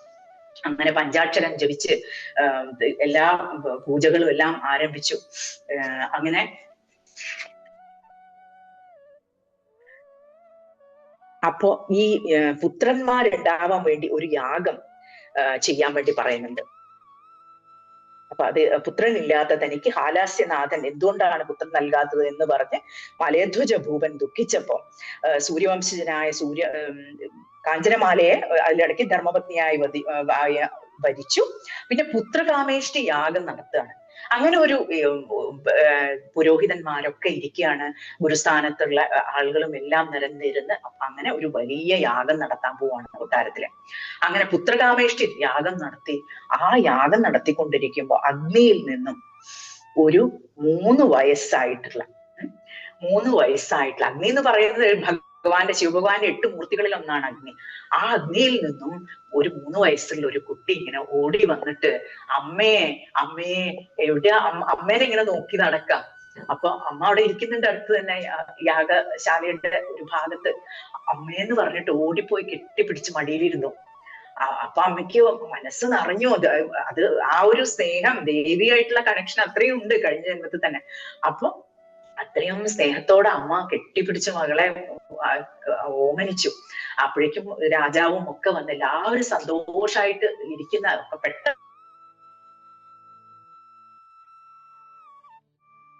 പ്രത്യേകത ഈ കുട്ടിക്ക് 3 സ്ഥാനങ്ങളുണ്ട്. അങ്ങനെ കണ്ടപ്പോ ഭഗവാൻ രാജാവ് വിചാരിക്കുകയാണ്, അയ്യോ ഞാനെന്തോ മഹാഭാവം ചെയ്തു ഭഗവാനോട്, എന്താ ഇങ്ങനെ ഒരു കുട്ടീനെ തന്നിരിക്കണം, എനിക്ക് പുത്രനല്ല പുത്രിയാണ്. സാധാരണ പ്രതീക്ഷിക്കുക രാജാക്കന്മാർക്കൊക്കെ അന്ന് ഉണ്ടാവും, മൂത്തത് പുത്രനായിരിക്കണം, എന്നാല് രാജ്യം ഭരിക്കാൻ അവനെ ഏൽപ്പിച്ച് നമുക്ക് പോവാം, പുത്രിയാണെങ്കിൽ വിവാഹം കഴിച്ച് വേറെ എവിടേക്കെങ്കിലും പോകും എന്നുള്ള ഒരു ഭയം ഉണ്ടാവുമല്ലോ. അപ്പൊ പുത്രനല്ല പുത്രിയാണ് കിട്ടിയത്, എന്തെങ്കിലും പാപം ഞാൻ ചെയ്തു ഭഗവാനെ എന്ന് ഒക്കെ വിചാരിച്ചു. അങ്ങനെ പിന്നെ അങ്ങനെയൊക്കെ ചിന്തിച്ചപ്പോ ഒരു അശരീരി കേൾക്കാണ്. ഈ കുട്ടി തന്റെ ഭർത്താവായിട്ട് വരുന്ന ആളെ കാണുന്ന സമയത്ത് ഈ കുട്ടിയുടെ 3-ാം സ്ഥാനം അപ്രത്യക്ഷമാകും എന്ന് പറയാണ്. അപ്പൊ ഈ കഥകളൊക്കെ അവിടെ ക്ഷേത്രത്തിന്റെ ശ്രീകോവിലിന്റെ ചുറ്റുമായിട്ടുള്ള ചുമരുകളിൽ ഒരു 3D ആയിട്ട്, എന്ന് വെച്ചാൽ ചിത്രങ്ങളായിട്ടല്ല, ഒരു 3D ഫോമിൽ എല്ലാം ഇങ്ങനെ ഭംഗിയുള്ള ചിത്രപ്പണിയോട് കൂടി കൊത്തിവെച്ചിട്ടുണ്ട് ഈ കഥകളൊക്കെ, ഈ പറയുന്ന കഥകളൊക്കെ. അപ്പൊ പോകുന്ന സമയത്ത് നിങ്ങൾക്ക് നോക്കുമ്പോ കുറച്ചും കൂടി മനസ്സിലാവും, അതുകൊണ്ടാണ് ഇത് പറയുന്നത്. അപ്പൊ ഇങ്ങനെ വിവാഹം നടത്തുന്ന സമയത്ത് ഇത് അപ്രത്യക്ഷമാവും എന്ന് പറഞ്ഞപ്പോ സമാധാനമായി എല്ലാവർക്കും. അങ്ങനെ അവര് പിന്നെ പുത്രിയായിട്ട് ദേവി വന്ന് വളരാൻ തുടങ്ങി അവിടെ വന്നിട്ട്. അപ്പൊ ഈ അഗ്നിയിൽ നിന്ന് വന്നിട്ടുള്ള ദേവിയാണ് ആ കഥയാണ്. അഗ്നിയിൽ വന്നിട്ടുള്ള ദേവി തടാതക ജനനം, അതാണ് ഈ ലീലയുടെ പേര്. ഇത് പറയുന്നവർക്കും കേൾക്കുന്നവർക്കും എല്ലാ തരത്തിലുള്ള ഐശ്വര്യങ്ങളും മനോവിഷമെല്ലാം മാറി എല്ലാവരും സമാധാനത്തോടെ ഇരിക്കും എന്നുള്ള ഒരു പ്രതിജ്ഞ ഹാലാസ്യ മഹാത്മ്യത്തിൽ ഭഗവാൻ തരുന്നു. ഇനി തടാതക പരിണയം എന്ന 5ാം ലീലയാണ് വരുന്നത്. അങ്ങനെ കുട്ടി വളർന്നു വന്നു, ഒരു 10-13 വയസ്സായി. പക്ഷെ ഈ 13 വയസ്സാവുമ്പോഴേക്കും എന്തുണ്ടായി? രാജാവ് സ്വർഗം പോകി. മലയധ്വജ പാണ്ഡ്യഭൂപൻ, അദ്ദേഹത്തിന്റെ ഒരു റോള് കഴിഞ്ഞു. അങ്ങനെ അദ്ദേഹം സ്വർഗം പോകി കഴിഞ്ഞു. അടുത്ത കിരീടാവകാശി ആരാണ്? തടാതകയാണ്. 13 വയസ്സായിട്ടേ ഉള്ളൂ. അച്ഛൻ തന്നിട്ടുള്ള ആ രാജ്യത്തിന് ആരാണിത്? ദേവിയാണ്. അപ്പോ ക്രിയാശക്തിയുടെ അധിപതിയാണ്. അപ്പോ വന്ന് സ്ഥാനം എല്ലാം ഏറ്റെടുത്തു. രാജകുമാരി രാജ്ഞിയായി മാറി. 13-14 വയസ്സേ ഉള്ളൂ. പക്ഷേ അച്ഛൻ തന്നിട്ടുള്ള രാജ്യത്തിന് 10 മടങ്ങായിട്ട് വർദ്ധിപ്പിച്ചു. ഈ ശക്തി രാജ്യത്തിന്റെ വലിപ്പം കൂടി വന്ന് അവസാനം ദേവേന്ദ്രനെ പോയി തോൽപ്പിച്ചു. അഷ്ടദിക്പാലകന്മാരിൽ ശിവനെ ഒഴികെ 7 ദിക്പാലകന്മാരെ തോൽപ്പിച്ചു. ഇന്ദ്രൻ, അഗ്നി, കുബേരൻ, നിർത്തി, വരുണൻ, വായു, യമൻ, അവരാണ് ബാക്കിയുള്ളവര്. അപ്പൊ ഇവരെ ഒക്കെ പോയിട്ട് തടാതക യുദ്ധം ചെയ്ത് തോൽപ്പിച്ചു. അത്രയും പരാക്രമശാലിയായിട്ടുള്ള നല്ല യുദ്ധതന്ത്രജ്ഞയായിട്ടുള്ള ഒരു രാജ്ഞിയായിട്ട്, അത് പടത്തലവന്റെ ആ ഒരു സ്കില്ലും കൂടി വളരെ നന്നായിട്ടുണ്ട് ദേവിക്ക്, നമുക്കറിയാലോ. അപ്പോ അങ്ങനെ ഇരിക്കുന്ന സമയത്ത് അളകാപുരത്തിലെത്തി കുബേരനെയൊക്കെ പേടിച്ച് എല്ലാ സമ്പത്തും ദേവിക്ക് കാഴ്ചവെച്ചു. ദാനം എന്ന് പറയാൻ പാടില്ല, കാഴ്ചവെച്ചു. ഇനി എവിടെയാ പോണ്ടത് ദേവി നോക്കി. അപ്പൊ ദേവി ഈ അഷ്ടദിക് വിജയം ഒക്കെ ചെയ്യുന്നതിന് മുമ്പ് അമ്മയുടെ അടുത്ത് പറയും, അമ്മേ എപ്പോഴാണ് എന്റെ ഭർത്താവിനെ എനിക്ക് കാണാൻ പറ്റുക, എപ്പോഴാണ്? അപ്പൊ ഈ ഒരു ടീനേജ് എന്നുള്ള ആ ഒരു പ്രായത്തിന്റെ ഒരു ചില കാര്യങ്ങൾ ഉണ്ടാവുമല്ലോ, നമുക്കതാണ് ഇതിലുള്ള രസങ്ങള്. ദേവിയായിട്ട് ഇരിക്കുമ്പോഴും ഒരു മനുഷ്യ സ്ത്രീ ആയിട്ട് വരുമ്പോ എന്തൊക്കെ സംശയങ്ങളും ഭയങ്ങളും നമ്മുടെ മനസ്സിലുണ്ടാവുമോ അതെല്ലാം ഇവിടെ ദേവി എക്സ്പ്രസ് ചെയ്യുന്നുണ്ട്. അമ്മേ, എനിക്ക് മാത്രം എന്താണ് ഇങ്ങനെ ഒരു രൂപം, എനിക്ക് എപ്പോഴാണ് ഇതൊക്കെ ശരിയായി വരിക, മറ്റുള്ള സ്ത്രീകളെ പോലെയുള്ള രൂപം എനിക്ക് എപ്പോഴാ വരിക?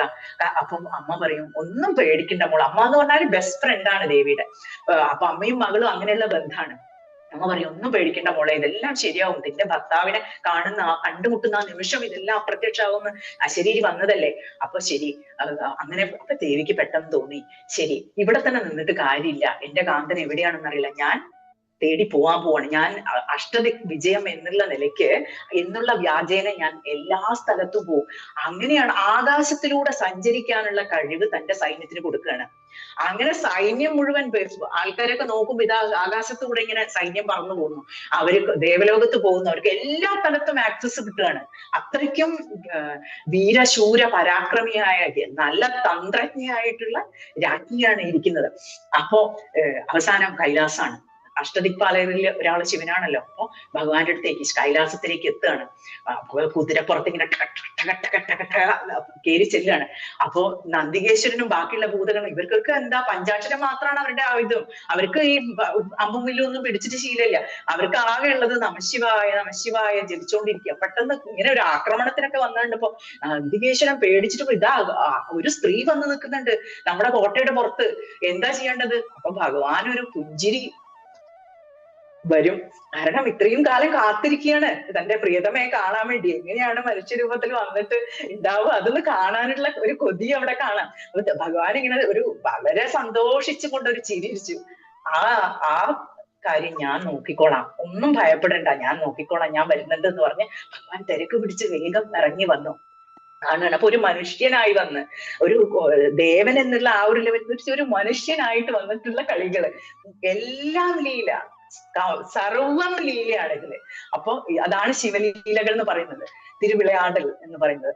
അപ്പൊ വന്ന് കണ്ടു സന്തോഷത്തോടു കൂടി സൈന്യത്തിനൊക്കെ ഒരു സൈന്യമൊക്കെ വരുത്തിച്ച് ആക്രമിക്കാനൊക്കെ വരുന്ന രീതിയിലൊക്കെ പോയി. പക്ഷെ അടുത്ത് ദൂരത്ത് നിന്ന് ഇങ്ങനെ ദേവി ഭഗവാനെ ഒരു പ്രഥമ ദർശനത്തിൽ തന്നെ ദേവിയുടെ 3-ാം സ്ഥലം അപ്രത്യക്ഷമായി, ശരീരത്തിൽ എന്തോ മാറ്റം വന്നു. അപ്പൊ തന്നെ ദേവിക്ക് മനസ്സിലായി. ദേവി മനസ്സിൽ എന്റെ ഭർത്താവ്, എന്റെ കാന്തനിതാ എന്റെ മുന്നിൽ എത്തിക്കഴിഞ്ഞിരിക്കുന്നു, ഇതാ ഇയാളതാണ്, ഇദ്ദേഹത്തെയാണ് ഞാൻ ഇത്ര കാലവും കാത്തു ഇരുന്നുള്ള ആ കാത്തിരിപ്പിന്റെ അവസാനത്തിൽ ഉണ്ടാകുന്ന ആ സന്തോഷം ദേവിയുടെ മുഖത്ത് കാണുകയാണ്.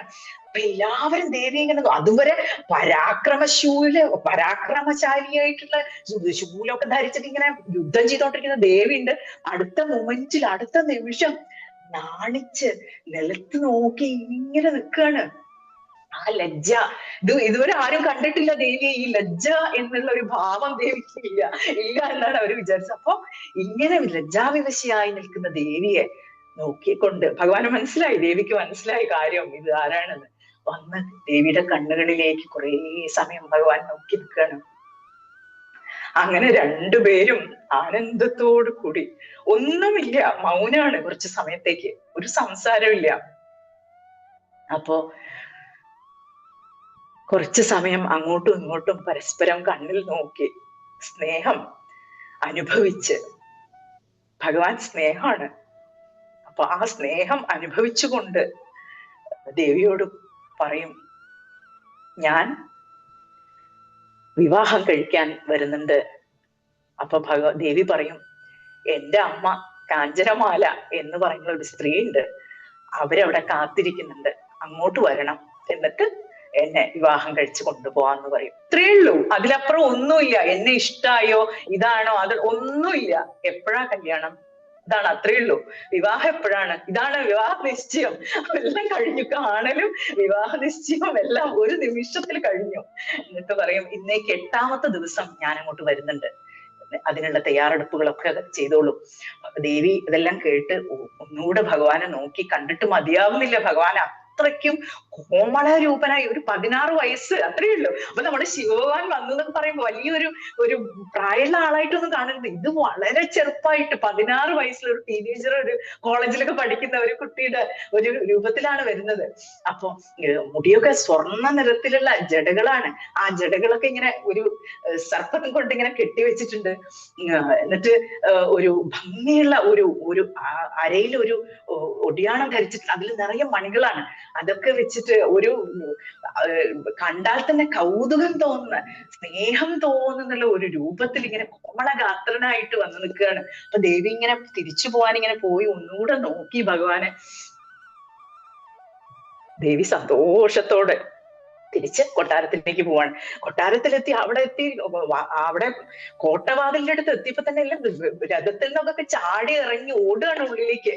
അപ്പൊ അമ്മ ഉള്ളിലാണ്, അന്തഃപുരത്തിൽ എപ്പോഴും പഞ്ചാക്ഷരം ജപിച്ചുകൊണ്ടിരിക്കുകയാണ് അമ്മ. അപ്പൊ അമ്മേ അമ്മേ എന്ന് പറഞ്ഞ ഒച്ചത്തിൽ, അന്ന് ഫോണൊന്നും ഇല്ല, എല്ലാം നമ്മൾ നേരിട്ടുള്ള കമ്മ്യൂണിക്കേഷൻ ആണ്.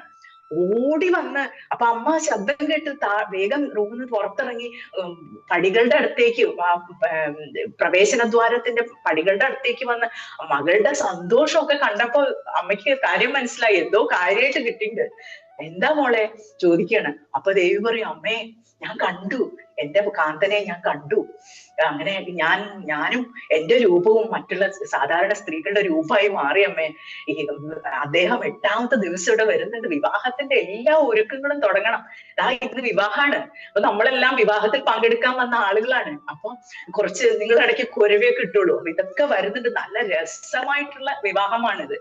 അങ്ങനെ 8-ാമത്തെ ദിവസം വരാൻ വേണ്ടി കാത്തിരിക്കുകയാണ്. എല്ലാ ഒരുക്കങ്ങളും തുടങ്ങി കൊട്ടാരത്തില്. അങ്ങനെ ആഹാരത്തിനുള്ളത് എത്രയോ ഇവര് വിചാരിക്കുകയാണ് ഭഗവാന്റെ ഭൂതഗണങ്ങൾ മുഴുവൻ വരും എന്ന് വിചാരിക്കുകയാണ്. അങ്ങനെ വിചാരിച്ചിട്ട് ഒരുപാട് ഭക്ഷണം എല്ലാം ഒരുക്കും. കാരണം അത്രയ്ക്കും നമ്മളെ രാജഭണ്ഡാരത്തില് നിറയെ അതിനുള്ള സ്വത്ത് വകകളുണ്ട്. അപ്പൊ ഇഷ്ടം പോലെ ചെലവാക്കാൻ. അപ്പൊ അങ്ങനെ ഇഷ്ടം പോലെ ആഹാരവും എല്ലാം ഒരുക്കി വെച്ച് ഘോഷങ്ങളും തോരണ അലങ്കാരങ്ങളും എല്ലാം ആക്കി കൊട്ടാരം മുഴുവനും അലങ്കരിച്ച് ആളുകളെല്ലാം ആനന്ദ നൃത്തത്തിലാറാടാണ്. കാരണം എല്ലാവരും കാത്തിരിക്കുകയാണ് എപ്പോഴാണ് ഈ തടാക വിവാഹിതയാവുന്നത് എന്ന് ചിന്തിച്ച്. അങ്ങനെ ആ ദിവസം വന്നെത്തി. അപ്പോ ഈ തടാകയെ ഇങ്ങനെ അലങ്കരിക്കുകയാണ്, മഞ്ഞളൊക്കെ തേച്ച് കുളിപ്പിച്ച്. അപ്പൊ ആരൊക്കെയാണ് വരുന്നിരിക്കുന്നത്? ലക്ഷ്മി ദേവിയും സരസ്വതി ദേവിയുമാണ് മേക്കപ്പ് ഒക്കെ ചെയ്യുന്നത്, ദേവിയുടെ അലങ്കാരങ്ങളൊക്കെ ചെയ്തുകൊണ്ടിരിക്കുന്നത്. അങ്ങനെ പഴച്ചാറ് കൊണ്ടൊക്കെ, അന്നത്തെ ലിപ്സ്റ്റിക് ഒന്നുമില്ല, അന്ന് പഴച്ചാറ് കൊണ്ടാണ് ചുണ്ടുകൾ. ഇതൊക്കെ കുമാരസംഭവത്തിലും വർണ്ണിക്കുന്നുണ്ട്. അപ്പൊ ചുണ്ടുകളൊക്കെ അലങ്കരിച്ച് അങ്ങനെ ചുവന്ന നിറമൊക്കെ ആക്കിച്ച് പഴച്ചാറ്. ദേവിക്ക് അതിന്റെ ഒന്നും ആവശ്യമില്ല. പക്ഷേ പച്ച നിറാണ്, മരതക വർണ്ണാണ് ദേവി. നമ്മള് മീനാക്ഷി സുന്ദരേശ രൂപങ്ങളൊക്കെ നമുക്ക് ശ്രദ്ധിച്ചാലൊക്കെ കാണാൻ പറ്റും ചിത്രങ്ങൾ. അപ്പൊ നമുക്ക് ക്ഷേത്രത്തിലും, മീനാക്ഷി ക്ഷേത്രത്തിലും നമ്മുടെ ചുമർ ചിത്രങ്ങളെല്ലാം ഈ പച്ച നിറത്തില് മരതക വർണ്ണയായിട്ടാണ് ദേവിനെ കാണാം. അങ്ങനെ സുഖസ്വരൂപിണി മധുരവാണി, സുഖസ്വരൂപിണി മധുരവാണി, ശുക്രനാഥ മനോമകിഴും മീനാക്ഷി, ശുക്രനാഥ മനോമകിഴും മീനാക്ഷി, ജഗജനനി ശുകപാണി കല്യാണി, ജഗജനനി ശുകപാണി കല്യാണി. ഇങ്ങനെ ജഗജനനിയായിട്ടുള്ള ആ ദേവി വിവാഹത്തിനൊരുങ്ങാണ്. അപ്പൊ ഇനിയിപ്പോ വരന്റെ അവിടേക്ക് പോയി നോക്കാം നമുക്ക്, അവിടെ എന്തൊക്കെയാ നടക്കുന്നത്. അദ്ദേഹം ജടാധാരിയായിട്ട് ഇങ്ങനെ സാധാരണ വരുന്ന അതൊന്നും പോരാ, ആ ലുക്കൊന്നും ഇവിടെ നടക്കില്ല. ഇവിടെ രാജാവായിട്ട് വരണം. അപ്പൊ നമ്മൾ ഓരോരുത്തരെയും പോലെ ഗൃഹസ്ഥനായി വിവാഹം കഴിച്ച് ആ ഒരു ജീവിതം തുടങ്ങാൻ പോവാണ്. അപ്പൊ വന്ന് ജടയൊക്കെ മറയ്ക്കണം എന്ന് പറഞ്ഞു. അങ്ങനെ സ്വർണം കൊണ്ട് രത്നങ്ങളാൽ അലങ്കൃതമായിട്ടുള്ള ഒരു രത്ന കിരീടം തന്നെ സമ്മാനിച്ചു. ദേവന്മാരൊക്കെ എല്ലാവരും ഉണ്ട്, ബ്രഹ്മാവും വിഷ്ണുവും എല്ലാം ഭഗവാന്മാരും, അവരൊക്കെ ദേവന്മാരൊക്കെ ഉണ്ട്. അപ്പൊ ഈ ജടയൊക്കെ മറച്ചു വെച്ച് കിരീടം ധരിച്ചു.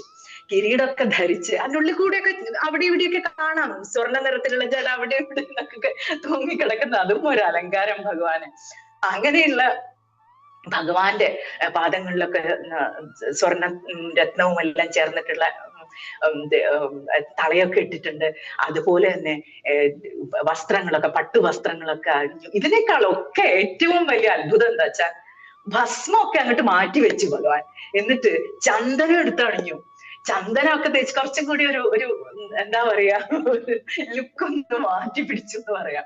അപ്പൊ ഭസ്മൊക്കെ മാറ്റിവെച്ചു, രുദ്രാക്ഷങ്ങളൊക്കെ മാറ്റിവെച്ചു. അതിനു പകരം ചന്ദനൊക്കെ അണിഞ്ഞ് നമ്മുടെ വിഷ്ണു ഭഗവാന്റെ ഒക്കെ പോലെയുള്ള ഒരു അലങ്കാരത്തിലേക്ക് വന്നു. കാരണം എന്താ, മേക്കപ്പ് ചെയ്യാൻ മൂപ്പരും ഉണ്ട് അവിടെ. അപ്പൊ ആ ദിവസം അങ്ങനെ മതിയെന്ന് തീരുമാനിച്ചു. അങ്ങനെ ചന്ദനമൊക്കെ അണിഞ്ഞ് പട്ടുവസ്ത്രങ്ങളൊക്കെ അണിഞ്ഞ് ശരീരമാകെ സ്വർണ്ണാഭരണങ്ങളും രത്നാഭരണങ്ങളും എല്ലാം അണിഞ്ഞ് ഇട്ടുള്ള ആ ഭഗവാന്റെ 16 വയസ്സുള്ള ആ ഒരു രൂപം എല്ലാവരും മനസ്സിൽ ധ്യാനിക്കും.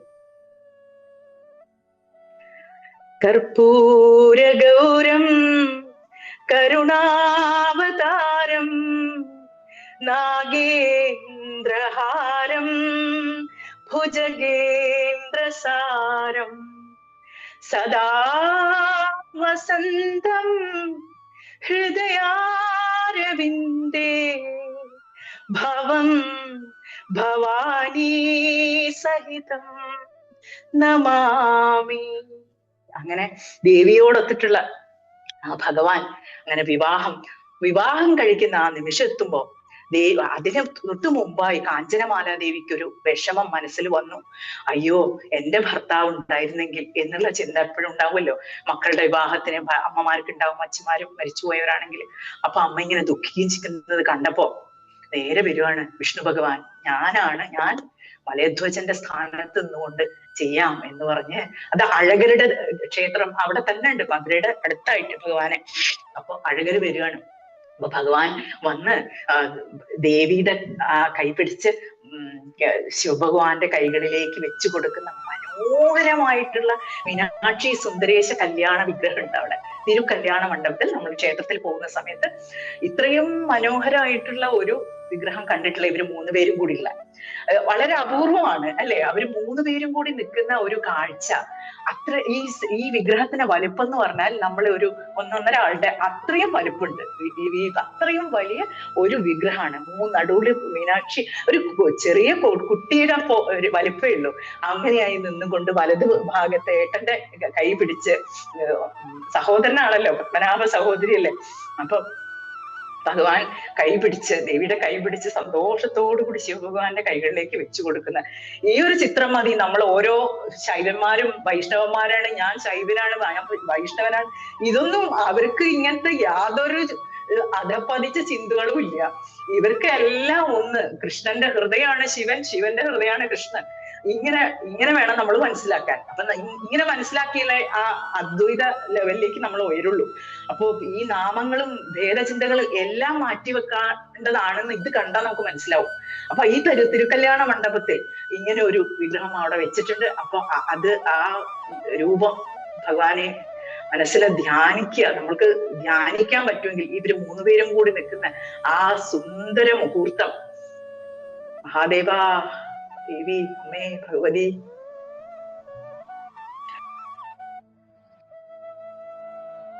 അങ്ങനെ വിവാഹം കഴിഞ്ഞു. ഭക്ഷണത്തിനൊക്കെ ഉള്ള സമയമായി കഴിഞ്ഞു. അങ്ങനെ എല്ലാവരും ഭോജനശാലയിലേക്ക് പോയിക്കൊണ്ടിരിക്കുകയാണ്. ഇവർക്ക് അറിയില്ല ഇവിടെ ഒരു അബദ്ധം എന്താ വരുന്നത് വെച്ചാൽ, കാഞ്ചനമാല ദേവിക്കും തടാതക ദേവിക്കും അറിയില്ല. തടാതക എന്നുള്ള പേരാണ് ദേവി സ്വീകരിച്ചിരിക്കുന്നത് ഈ ജന്മത്തില്. അപ്പൊ തടാതക ദേവിക്കും കാഞ്ചനമാലയ്ക്കും അറിയില്ല ഈ ഭൂതഗണങ്ങൾ ഭക്ഷണം കഴിക്കില്ല. ഭൂതഗണങ്ങൾ ആഹാരം കഴിക്കില്ല. അവരുടെ ആഹാരം പഞ്ചാക്ഷരമാണ്.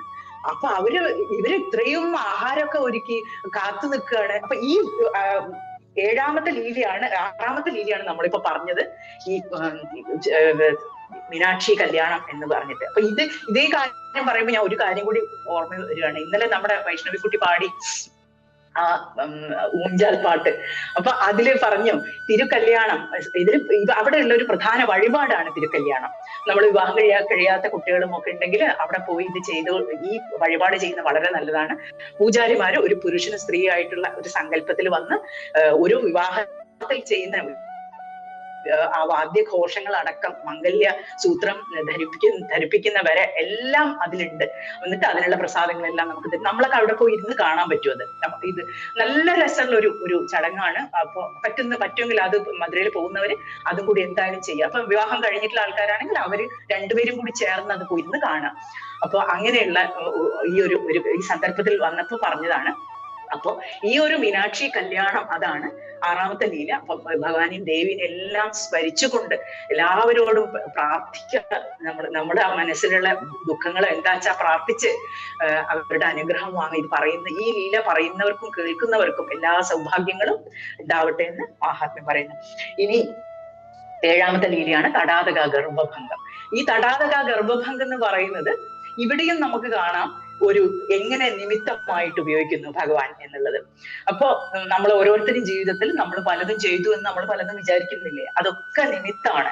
ഇതാണ് ഭഗവാൻ കൃഷ്ണൻ ഗീതയിൽ പറയുന്നത്, നിമിത്ത മാത്രം ഭവ സവ്യസാചിൻ എന്ന് പറയുന്നുണ്ട്. അപ്പൊ എന്താണ് നീ ഒരു ഉപകരണം മാത്രമാണ് അർജുന, ഇവരെയൊക്കെ ഞാൻ ചെയ്യേണ്ടതൊക്കെ ചെയ്തു കഴിഞ്ഞു. ഇതേ കാര്യമാണ് നമുക്കും മനസ്സിലാക്കാനുള്ള ഈ കഥയിലൂടെ. നോക്കിക്കോളൂ അതെങ്ങനെയാ വരുന്നതെന്ന്. അങ്ങനെ തടാതക ദേവി എല്ലാവരെയും വിളിച്ച് ഭക്ഷണം കൊടുക്കാനുള്ള ഒരു ഇതിൽ നോക്കുകയാണ്. ഭൂതഗണങ്ങൾ വിവാഹം കഴിഞ്ഞ ഉടനെ എല്ലാവരും പോയി ഒരാൾ ഒഴിച്ച് കുണ്ടോദരൻ എന്ന് പറയുന്ന ആ ഒരു ഭൂതം എന്ന് പറഞ്ഞു കഴിഞ്ഞാൽ അധികം വലുപ്പമില്ല, നീളം കുറഞ്ഞിട്ട് ഒരുപാട് വലിയ കുമ്പയൊക്കെ ആയിട്ട് ഒരു കുട്ടി എനിക്ക് മനസ്സിൽ വരുന്ന ഇത് പറയാൻ പാടുമെന്ന് അറിയില്ല. നമ്മുടെ പണ്ടത്തെ പൂമ്പാറ്റയിലൊക്കെ ഒരു കഥാപാത്രമില്ലേ, ലുട്ടാപ്പി എന്നൊക്കെ പറയണ അതൊക്കെ പോലെ ഒരു കുംഭ ഒക്കെ ആയി കുറച്ചൊരു കുട്ടിയായിരുന്നു, കുട്ടി ഭൂതാണ്. അപ്പൊ ഈ ഭൂതം മാത്രമേ അവിടെ ഉള്ളൂ. എല്ലാവരും ഭക്ഷണം കഴിക്കാൻ പോയി. അപ്പൊ ചോദിച്ചു, ദേവാ ബാക്കിയുള്ളവരൊക്കെ എവിടെ? അവ പറഞ്ഞു ബാക്കിയുള്ളവരൊക്കെ പോയി ദേവി, എല്ലാവരും പോയി, അവരാരും ഭക്ഷണം കഴിക്കില്ല. അപ്പൊ അവരെന്താ കഴിക്കുക? ദേവിക്ക് ഇതൊക്കെ പുതിയ അറിവാ. അവരൊക്കെ പഞ്ചാക്ഷരാണ് ചെയ്യുക, അവർക്ക് ഭക്ഷണം ആവശ്യമില്ല എന്ന് പറയും.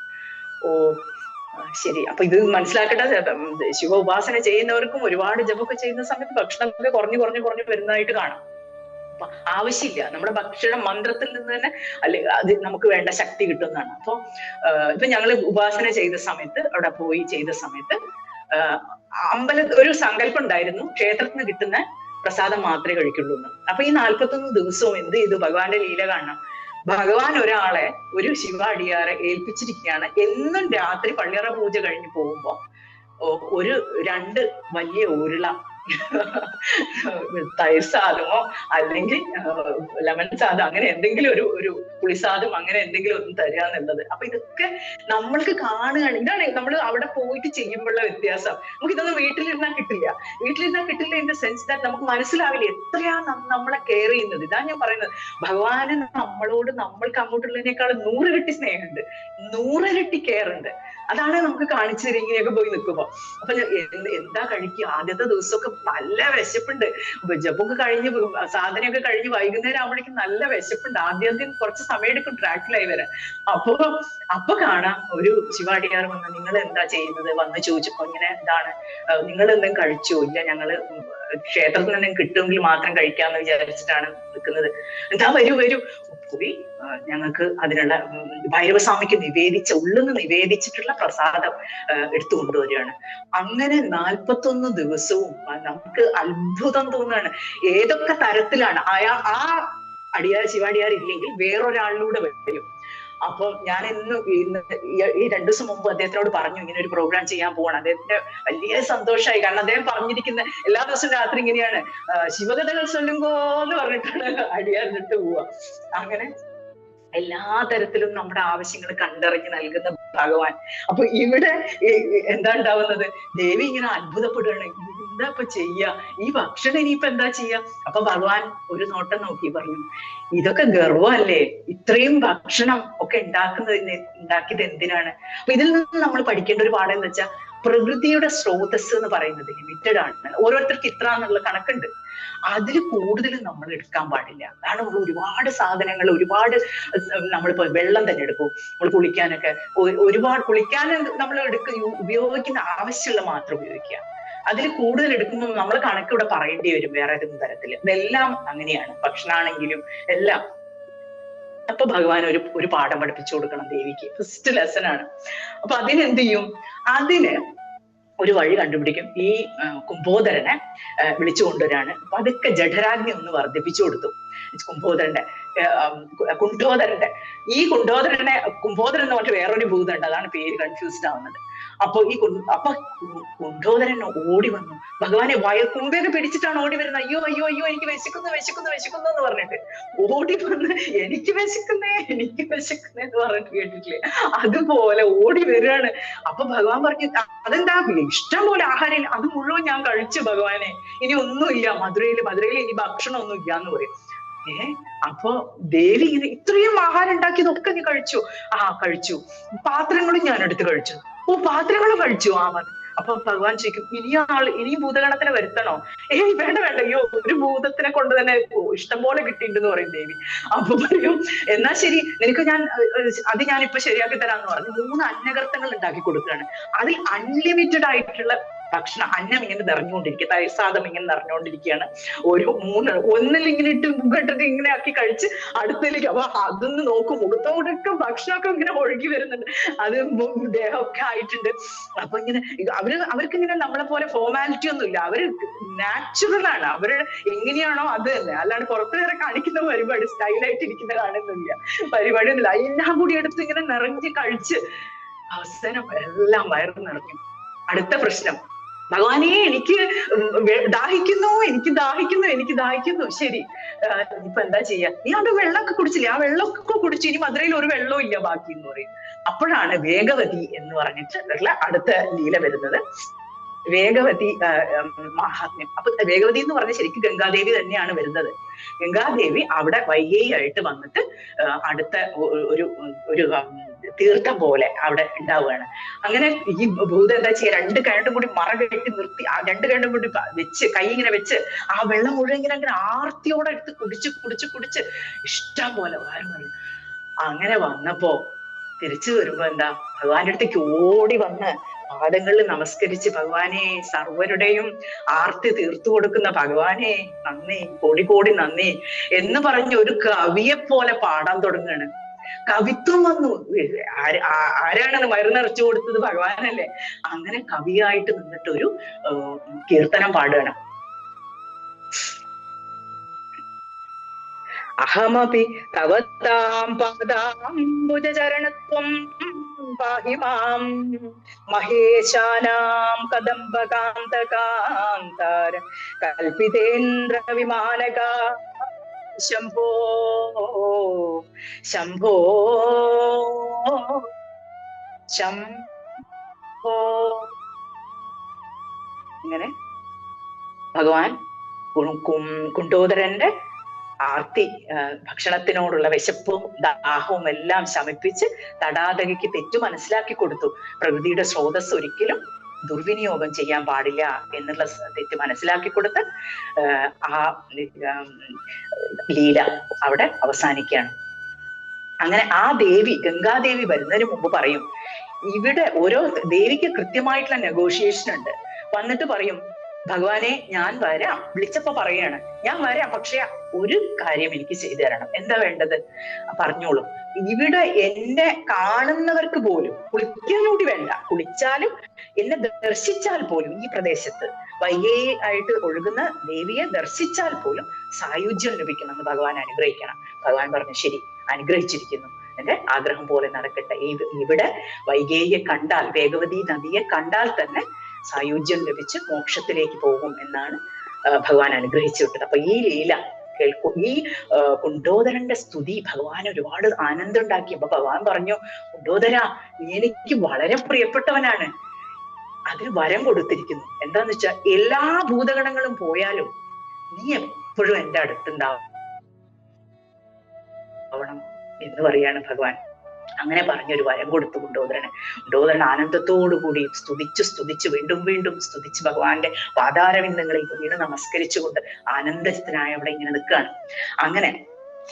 അങ്ങനെ തടാതക ഗർഭഭംഗം തീർത്ത ഈ ലീല. അപ്പൊ ഈ കുണ്ടോദരൻ എന്ന പേര് കേട്ടാൽ തന്നെ, വെറുതെ കേട്ടാൽ തന്നെ ഭഗവാന്റെ പ്രസാദം, അനുഗ്രഹം നിങ്ങളിലേക്ക് ചൊരിയും എന്നുള്ള ഒരു കാര്യം. അതൊരു വളരെ സിമ്പിൾ ടെക്നിക്കാണല്ലോ. ഈ കുണ്ടോദരന്റെ സ്തോത്രമൊക്കെ അതൊക്കെ മൂലഗ്രന്ഥത്തിൽ വ്യക്തമായിട്ട് പറയുന്നുണ്ട്. അപ്പൊ അതൊക്കെ വേണ്ടവർക്ക് വേണമെങ്കിൽ കേട്ട് പഠിക്കാം, അല്ലെങ്കിൽ വായിച്ച് പഠിക്കാം. ഇതൊക്കെ വളരെ നല്ലതാണ്. അത് ചൊല്ലുന്നതും ഈ കഥ സ്മരിക്കുന്നവർക്കും പറയുന്നവർക്കും കേൾക്കുന്നവർക്കും എല്ലാം എല്ലാ തരത്തിലുള്ള ഐശ്വര്യങ്ങളും ഭഗവാൻ നൽകും എന്നും കൂടി പറഞ്ഞ് 8ാമത്തെ ലീല ഇവിടെ കഴിയുന്നു. അപ്പൊ നമ്മുടെ സമയം ആയി എന്നാണ് തോന്നുന്നത്. അപ്പോ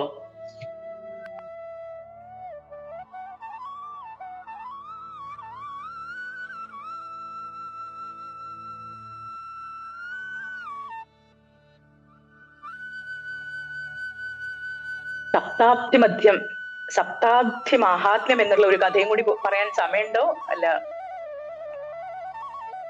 പറയാല്ലേ? ഓക്കെ. സപ്താബ്ദി മാഹാത്മ്യം എന്നുള്ള 9ാം ലീല. ഇതൊരു വളരെ ചെറുതാണ്. അപ്പൊ നമുക്ക് അതും കൂടി ഒന്ന് നോക്കാം. സപ്താബ്ദി മാഹാത്മ്യം എന്ന് പറയുമ്പോൾ നമ്മള് കാഞ്ചനമാലാദേവിയുടെ കഥയാണ് പ്രാധാന്യത്തോടു കൂടി വരുന്നത്. അപ്പൊ ഇവിടെയൊക്കെ ഭഗവാന്റെ ആ ഒരു ശക്തി കൊണ്ട് പഞ്ചഭൂതങ്ങളെയും നിയന്ത്രിക്കാനുള്ള ആ ശക്തി നിമിഷാവതാരായിട്ട് വന്നിട്ട് ലീലകളാടി നമ്മളെ ആനന്ദചിത്തരാക്കുന്ന ഈ ഒരു ലീല നമുക്ക് നോക്കാം. അപ്പൊ എത്ര സ്നേഹാണ്, ആശ്രയിക്കുന്നവരോട് എത്ര സ്നേഹാണെന്ന് കാണിച്ചു തരാണ്. ഇവിടെ പാണ്ഡ്യരാജേശ്വരൻ, പാണ്ഡ്യരാജാവായിട്ടാണ്, രാജാവാണ് അവിടെ. മീനാക്ഷി ദേവിയെ വിവാഹം കഴിച്ചതോടുകൂടി രാജാവാണ് പിന്നെ പാണ്ഡ്യരാജാവ്. അപ്പൊ നമുക്ക് ഇപ്പോഴും അവിടെ ഒരു ചടങ്ങുണ്ട്. ഒരു ദിവസം, വർഷത്തിൽ ഒരു ദിവസം ഭഗവാൻ അവിടെ സിംഹാസനത്തിൽ ഇരുന്നിട്ട് ഒരു ചടങ്ങ്. അത് ഒരു സിംഹാസനം അപ്പുറത്തും ഇപ്പുറത്തും ഉണ്ടാവും ഓരോന്ന്. ഭഗവാനും ദേവിയും ഇരുന്നിട്ട്, ഞങ്ങൾ അവിടെ ഭജന ഇരിക്കുന്ന സമയത്ത് അത് ഉണ്ടായിരുന്നു. ആ ദിവസം എന്താ ഉണ്ടാവുന്ന വെച്ചാൽ അവിടെയുള്ള അതോറിറ്റീസ്, കാര്യമായിട്ടുള്ള കാര്യങ്ങളൊക്കെ ചെയ്യുന്ന ആ നേതൃത്വ സ്ഥാനത്ത് ഇരിക്കുന്ന ആളുകളെല്ലാം, അവർക്കൊക്കെ അവകാശങ്ങളും മറ്റും ഉണ്ട്. അവരൊക്കെ വന്ന് നമ്മളിങ്ങനെ ഭഗവാനോ ഒരു പെറ്റീഷൻ കൊടുക്കില്ലേ, ഒരു അപ്ലിക്കേഷൻ, ഒരു ദുഃഖം ഉണ്ട്, ഒരു പ്രോബ്ലം ഉണ്ട്, ഇങ്ങനെയൊക്കെ പറഞ്ഞ് ചെയ്യില്ലേ, അതുപോലെ എല്ലാവരും ഭഗവാന്റെ അടുത്ത് ഓരോ കാര്യങ്ങൾ നിവേദനം അർപ്പിക്കുകയാണ് ചെയ്യുന്നത്. അപ്പൊ ആ ദിവസം നമുക്ക് അവിടെ ഭജനയ്ക്ക് ഇരിക്കുന്ന ആളുകളും അവിടെ ഉള്ള ആളുകളും എല്ലാവരും വന്ന് അതിപ്പോ നിങ്ങൾ പോവുകയാണെങ്കിൽ അത് എവിടെയോ കാണുന്നത് നമ്മുടെ മെഡിറ്റേഷൻ ഹാളിൽ എഴുതി വെച്ചിട്ടുണ്ടാവും. അവിടെ ഒരു വലിയൊരു നടരാജ വിഗ്രഹം വെച്ചിട്ടുണ്ട്. അതിൽ ആ മണ്ഡപത്തിലാണ് ഇത് നടക്കുന്നത്. അപ്പൊ അവിടെ രാജാവായിട്ട് അന്ന് ഉപയോഗിച്ചിരുന്ന വാളാണ് എന്നൊക്കെയുള്ള സങ്കല്പത്തിൽ ആ വാളും രാജചിഹ്നങ്ങളും എല്ലാം വെച്ച് ഭഗവാനെയും ദേവിയും അവിടെ ഇരുത്തും. എന്നിട്ട് നമ്മൾ ഓരോരുത്തരും പ്രശ്നങ്ങൾ പറയും എല്ലാം. അങ്ങനെയുള്ള ശരിക്കും ഒരു രാജസഭ അവിടെ ഉണ്ടാവുകയാണ്. അതിന്റെ എല്ലാം റീക്രിയേഷൻസ്, അന്ന് എന്തൊക്കെ സംഭവിച്ചോ ഈ തിരുക്കല്യാണം, ചിത്ര ഉത്സവത്തിന്റെ സമയത്തും ഇതെല്ലാം വീണ്ടും റീക്രിയേറ്റ് ചെയ്യപ്പെടുന്നുണ്ട് അവിടെ. അപ്പൊ ഇങ്ങനെ രാജാവായിട്ട് ഇരിക്കുന്ന ഈ രാജേശ്വരൻ രാജ്യം ഭരിക്കുമ്പോൾ ഭൂമി സസ്യസമ്പൂർണയായി, നമ്മൾ പറയില്ലേ രാമരാജ്യം എന്നൊക്കെ, എല്ലാ തരത്തിലുള്ള ഐശ്വര്യങ്ങള്, നല്ല മഴ കിട്ടുന്നുണ്ട്, കൃഷിയെല്ലാം നല്ല ഫലഭൂയിഷ്ടമായിട്ട് നടക്കുന്നുണ്ട്. അപ്പൊ ഭൂതങ്ങൾ മനുഷ്യരായി വന്ന് ഈശ്വരനെ സേവിക്കുന്നു. പാണ്ഡ്യരാജേശ്വരൻ സിംഹാസനത്തിൽ ഇരുന്ന് കാര്യങ്ങളൊക്കെ പറയാണ്. അങ്ങനെ ഇരിക്കുന്ന സമയത്ത് കാഞ്ചനമാലാദേവിയെ കാണാൻ ഗൗതമ മഹർഷി വരികയാണ്. അപ്പൊ ഗൗതമ മഹർഷി ഇടയ്ക്കിടയ്ക്ക് സന്ദർശിക്കുന്നതാണ്. അപ്പൊ ദേവിയെ കാണാൻ പോയപ്പോ ദേവി ചോദിച്ചു, മഹർഷിയെ അങ്ങ് എല്ലാം അറിയുന്നവരല്ലേ, എനിക്ക് പറഞ്ഞു തരണം ധർമ്മങ്ങൾ എന്തൊക്കെയാണ്? 3 തരത്തിലുള്ള ധർമ്മങ്ങളാണ്, മാനസികം, വാചികം, കായികം. ഇങ്ങനെ 3 തരത്തിലുള്ള ധർമ്മങ്ങളാണുള്ളത്. അപ്പൊ നമുക്കൊക്കെ സാധകന്മാർക്കും ഭക്തന്മാർക്കും എല്ലാം അറിയാൻ വേണ്ടിയാണ് പറയുന്നത്. നമ്മൾ പറയും കർമ്മം എന്ന് പറയുന്നത് എങ്ങനെ ഉണ്ടാവും? നമ്മൾ പറയും ഭഗവാൻ പറയും ദഹന കർമ്മണോഗതി, ഈ കർമ്മം എങ്ങനെ ഉണ്ടാവും ഒരു പിടിയുമില്ല അർജുന എന്ന് പറയുന്നുണ്ട്. അതുപോലെ അതെങ്ങനെയാണ് ഓരോ കർമ്മവും എങ്ങനെ ഉണ്ടാവുന്നു? കാരണം ഇതൊക്കെ തുടങ്ങുന്നത് റൂട്ട് എവിടെയാണെന്ന് വെച്ചാൽ മനസ്സിലാണ് തുടങ്ങുന്നത്. നമ്മൾക്ക് ഒരു ഇഷ്ടം, അനിഷ്ടം, രാഗദ്വേഷങ്ങളുടെ ഒരു വിത്ത് എവിടെയോ കിടക്കുമ്പോഴാണ് നമ്മള് ഒന്നിനോട് ഇഷ്ടം, ഒന്നിനോട് വേണ്ട. അപ്പൊ ഓരോ രാഗത്തിന്റെയും ഇത് മനസ്സിലാക്കുക. ശരിക്കും ഇതൊരു 2-sided കോയിൻ ആണ്. ഒരു നാണയത്തിന്റെ 2 വശങ്ങൾ പോലെയാണ് രാഗവും ദ്വേഷവും. ഫോർ എക്സാമ്പിൾ, ഉദാഹരണം പറയാം. അപ്പൊ നിങ്ങൾ ഒരു കാര്യത്തിനോട് ഒരു ഇഷ്ടം, എനിക്ക് ഇന്ന സ്ഥലത്ത് പോണം, എനിക്ക് ഗുരുവായൂരിൽ പോണം, ഇന്ന് എന്തായാലും എനിക്ക് പോയേ തീരൂ. ഞാനിപ്പോ നമ്മളെ പോലെയുള്ള ആളുകളൊക്കെ ഇവിടെ ആഗ്രഹങ്ങൾ എടുക്കുകയാണ്, അല്ലെങ്കിൽ ഒരാൾക്കൊരു വീട് വെക്കണം, അങ്ങനെ എന്ത് വേണേ ആഗ്രഹമാണ് നിങ്ങളുടെ മനസ്സിൽ എന്താ വരുന്ന വെച്ചാൽ അതുപോലെ കാണാം. ഒരാഗ്രഹം വന്നു, ഒരാഗ്രഹം ഉദിക്കുന്നതിന്റെ അതേ നിമിഷം തന്നെ അതിന്റെ പിന്നില് ഒരു ഷാഡോ പോലെ, ഒരു നിഴല് പോലെ, ഈ കാര്യം ഇതുപോലെ നടന്നില്ലെങ്കിൽ എനിക്ക് ദേഷ്യം, എനിക്ക് വിഷമം, ഇച്ഛാഭംഗം. അപ്പൊ ഒരാഗ്രഹം, അതിന്റെ കൂടെ ഒരു രാഗം, അതിന്റെ കൂടെ തന്നെ ദ്വേഷം. ഇങ്ങനെയാണ് ഈ ജഗത്തിലെ സകല കർമ്മങ്ങളും ഉണ്ടാവുന്നത്. അപ്പൊ എടുത്തു നോക്കിക്കഴിഞ്ഞാൽ കാണാം, ഒരു ഇഷ്ടത്തിനോട് അപ്പുറത്ത് ഒരു ദ്വേഷം, രാഗത്തിനോട് ഒരു ദ്വേഷം ഉണ്ടാവും. അപ്പൊ ഇങ്ങനെ കുറേ രാഗദ്വേഷങ്ങളുടെ വിത്തുകളാണ് നമ്മൾ ഈ കാണുന്ന ജഗത്ത് ആയിട്ട് കാണുന്നത്. അപ്പൊ ഇതാണ് ഇപ്പൊ എന്താണ് ഇത് പറഞ്ഞു വരുന്നത്? മാനസിക ധർമ്മം എന്ന് പറയുന്നത് എന്താണ്?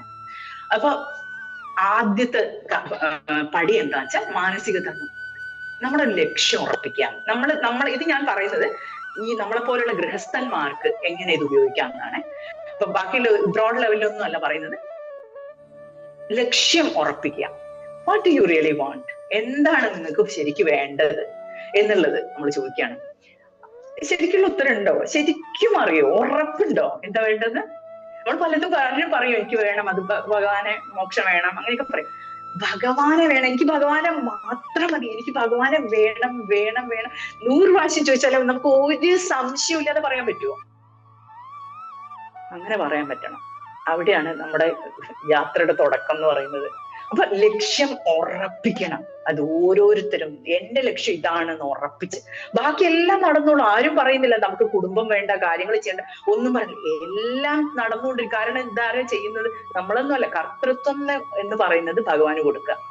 എല്ലാം ഇവിടെ ഇപ്പൊ പറഞ്ഞു ഉപകരണാവുക. എന്തിനാ ഞാനിത് എടുത്തെടുത്ത് പറയുന്നത് വെച്ചാൽ ഈ കർത്തൃത്വ ഭാവം നമ്മളിൽ നിന്ന് വിട്ടുപോകണം. അപ്പൊ എന്തായി മനസ്സിന് നല്ല ശാന്തി വരും. അപ്പൊ ലക്ഷ്യം ഉറപ്പിക്കുന്നു. ഈ ലക്ഷ്യം ഉറപ്പിക്കുന്നതോടുകൂടിയാണ് മാനസിക ധർമ്മം നമ്മളുടെ കറക്റ്റായി വരുന്നത്.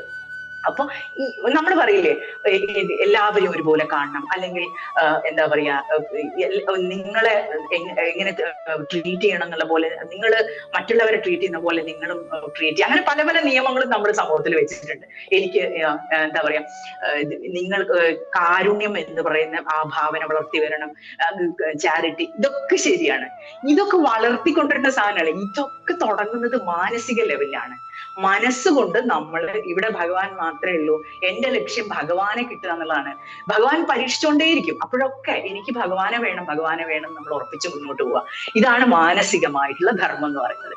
ഇനി അവിടെ അത് ഉറച്ചു കഴിഞ്ഞാൽ ബാക്കി രണ്ടും താനേ വന്നോളൂ. ഈ ലക്ഷ്യം ഉറച്ചു കഴിയുമ്പോൾ അതിലേക്കുള്ള മാർഗമാണ് ധർമ്മം. കായിക ധർമ്മമായിട്ട് വരുന്നതും പിന്നെ എന്താ മൂന്ന് ധർമ്മങ്ങളാണ്: മാനസികം, വാചികം.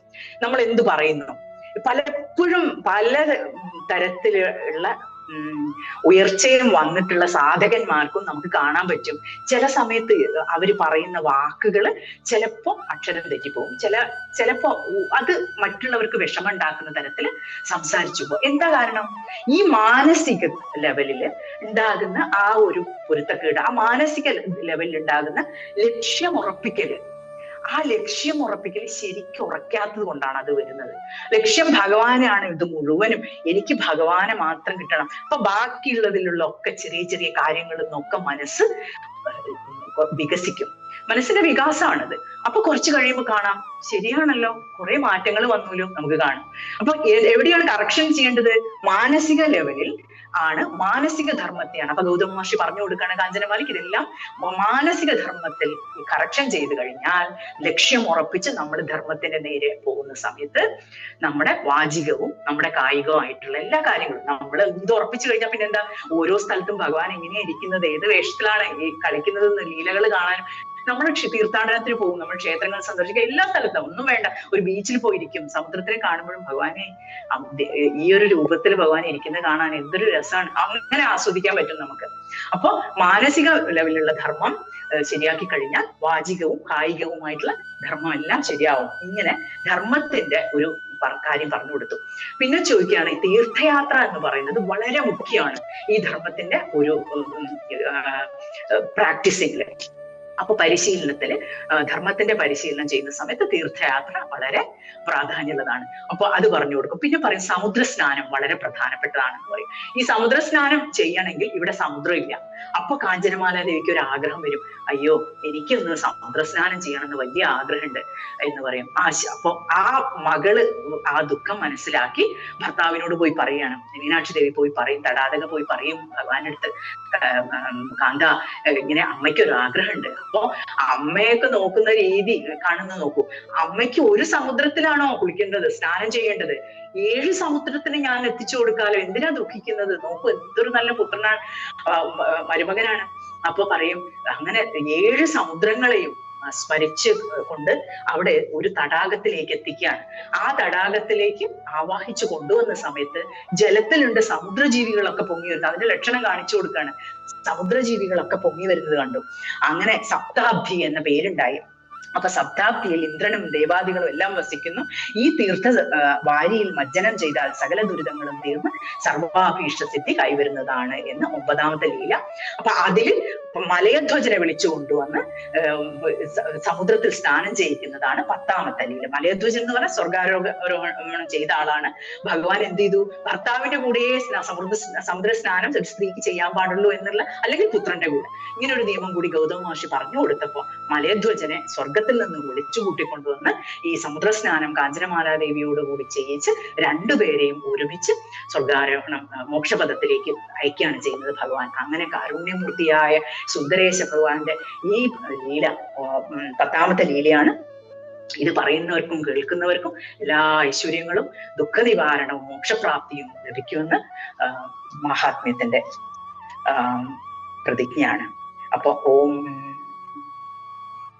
ബ്രഹ്മാർപ്പണം ബ്രഹ്മഹവിർ ബ്രഹ്മാഗ്നോ ബ്രഹ്മണാഹുതം ബ്രഹ്മൈവ തേന ഗന്തവ്യം ബ്രഹ്മകർമ്മ സമാധിനാ. ഭഗവാനെ ഉറക്കുന്ന ആ ഒരു ഗാനത്തോടു കൂടി നമുക്ക് ഇന്നത്തെ ഈ സെഷൻ അവസാനിപ്പിക്കാം. എല്ലാവരും മനസ്സിൽ കാണുക, ഭഗവാനെ ദേവിയെയും ആ പള്ളിയറയില് വെള്ളി കൊണ്ടുള്ള രജത മാത്താൽ നിർമ്മിതമായിട്ടുള്ള ആ ആട്ടുകെട്ടില് ഭഗവാനും ദേവിയെയും കിടത്തി നമ്മളിങ്ങനെ ആട്ടി ഉറക്കുകയാണ് എന്നുള്ള ഒരു സങ്കല്പത്തോട് കുറേ പുഷ്പങ്ങളൊക്കെ അലങ്കരിച്ചു വെച്ചിട്ടുണ്ട്, ധൂപാദികളെല്ലാം അവിടെ വെച്ചിട്ടുണ്ട്. അവർക്ക് സുഖമായിട്ട് ഉറങ്ങാൻ വേണ്ടി ഈ പരമാത്മാവിലേക്കുള്ള ജീവാത്മാവിന്റെ ആ ഒരു ലയനം, അതാണ് സ്വരൂപാവസ്ഥയിലിരിക്കുന്ന ആ ഭഗവാനെ സ്മരിച്ചുകൊണ്ട് ഇത് കേൾക്കാം. എല്ലാവരും മനസ്സിൽ പ്രാർത്ഥിക്കാം.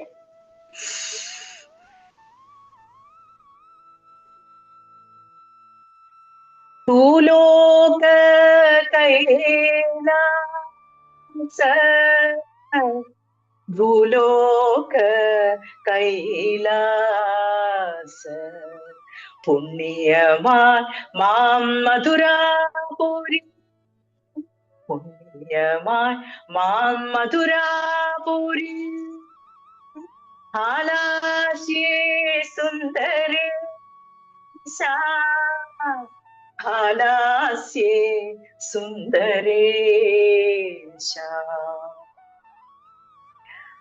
സദാനന്ദമേ കൺവളരാ സദാനന്ദമേ കൺവളരാ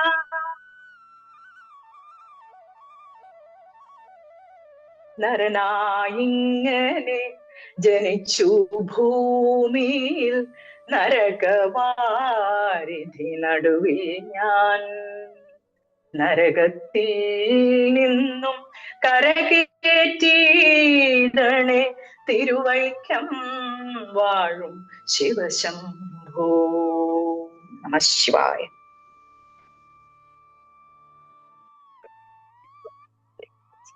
എല്ലാവർക്കും നമസ്കാരം.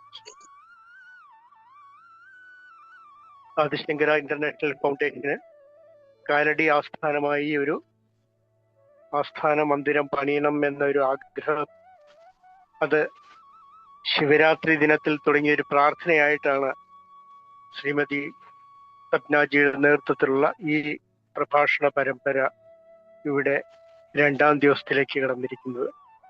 തീർച്ചയായിട്ടും ഈ പ്രഭാഷണത്തോടെ നമ്മളെല്ലാവരും അനുഗ്രഹീതരാകും എന്ന കാര്യത്തിൽ യാതൊരു സംശയവുമില്ല. എല്ലാവർക്കും ഈ അനുഗ്രഹം നൽകിയ നമുക്ക് വേണ്ടി പ്രാർത്ഥനയോട് ഇത് 2ാം ദിവസത്തിലും നമ്മോടൊപ്പമുള്ള ശ്രീമതി സപ്നാജിക്ക് ആദിശങ്കര ഇന്റർനാഷണൽ ഫൗണ്ടേഷന്റെ ഹൃദയംഗമായ നന്ദി അറിയിക്കുകയാണ്. തീർച്ചയായിട്ടും ഈ സമയത്ത് നിങ്ങൾ ആർക്കെങ്കിലുമൊക്കെ എന്തെങ്കിലും പറയാനുണ്ടെങ്കിൽ തീർച്ചയായിട്ടും അതിനുള്ള സമയം കൂടിയാണ്. ദയവായി മുന്നോട്ട് വരാവുന്നതാണ്. നമസ്കാരം സപ്ന, നന്നായിരുന്നു. കേക്കണല്ലേ? കേക്കാമോ? കേക്കാം, പറഞ്ഞോളൂ. അപ്പം ഈ സാധാരണ നമ്മള് ഈ അധികവും ശ്രീകൃഷ്ണന്റെ ലീലകളൊക്കെയാണ് എപ്പോഴും കേൾക്കാറ്. ഇങ്ങനെ ശിവലീല കേൾക്കാനേ കിട്ടിയിട്ടില്ല. അപ്പൊ ഇങ്ങനെയും ഉണ്ട് എന്നുള്ളതായി മനസ്സിലാക്കിയപ്പോഴേ വളരെ നന്നായിരുന്നു. അപ്പം എനിക്ക് തോന്നുന്നത് ഒരു ഹോമിയോപ്പതി ഗുളികയൊക്കെ പോലെ ലീലകളിൽ കൂടെ മുഴുവൻ തത്വങ്ങളാണ്. അപ്പം നമ്മളത് മനനം ചെയ്തെടുക്കണം. അപ്പോഴാണ് നമുക്ക് അതിന്റെ ആ ഒരു നമ്മുടെ ഉള്ളിലെ ശിവനെ നമുക്ക് അറിയാൻ വേണ്ടിയിട്ട് പറ്റുള്ളൂ. അപ്പൊ ശരിക്കും ഇത് ആ 41 ദിവസം അവിടെ ഭജന ഇരുന്ന് മനനം ചെയ്ത് സപ്നയുടെ ഉള്ളിലുള്ള ആനന്ദമാണ് ഈ ലീലകളായിട്ട് ഇവിടെ പുറത്തേക്ക് വന്നേക്കുന്നത്. അത് ശരിക്കും നമുക്ക് അനുഭവിക്കാൻ പറ്റുന്നുണ്ട്. നമ്മുടെ ഉള്ളിലേക്കും അത് വരുന്നുണ്ട്. കുറച്ച് 2ാമത്തെ ദിവസം ഓരോ ദിവസം കഴിയുമ്പോഴും കൂടി വരികയാണ്. അപ്പൊ എന്തായാലും അത് തന്നെയാണ് ഇവിടെ കാണുന്നത്. വളരെ നന്നായിരുന്നു. എന്തായാലും വളരെ സന്തോഷം. നന്ദി എന്ന് പറയുന്നത് കുറച്ച് ഇതാവും, അതുകൊണ്ട് സന്തോഷം.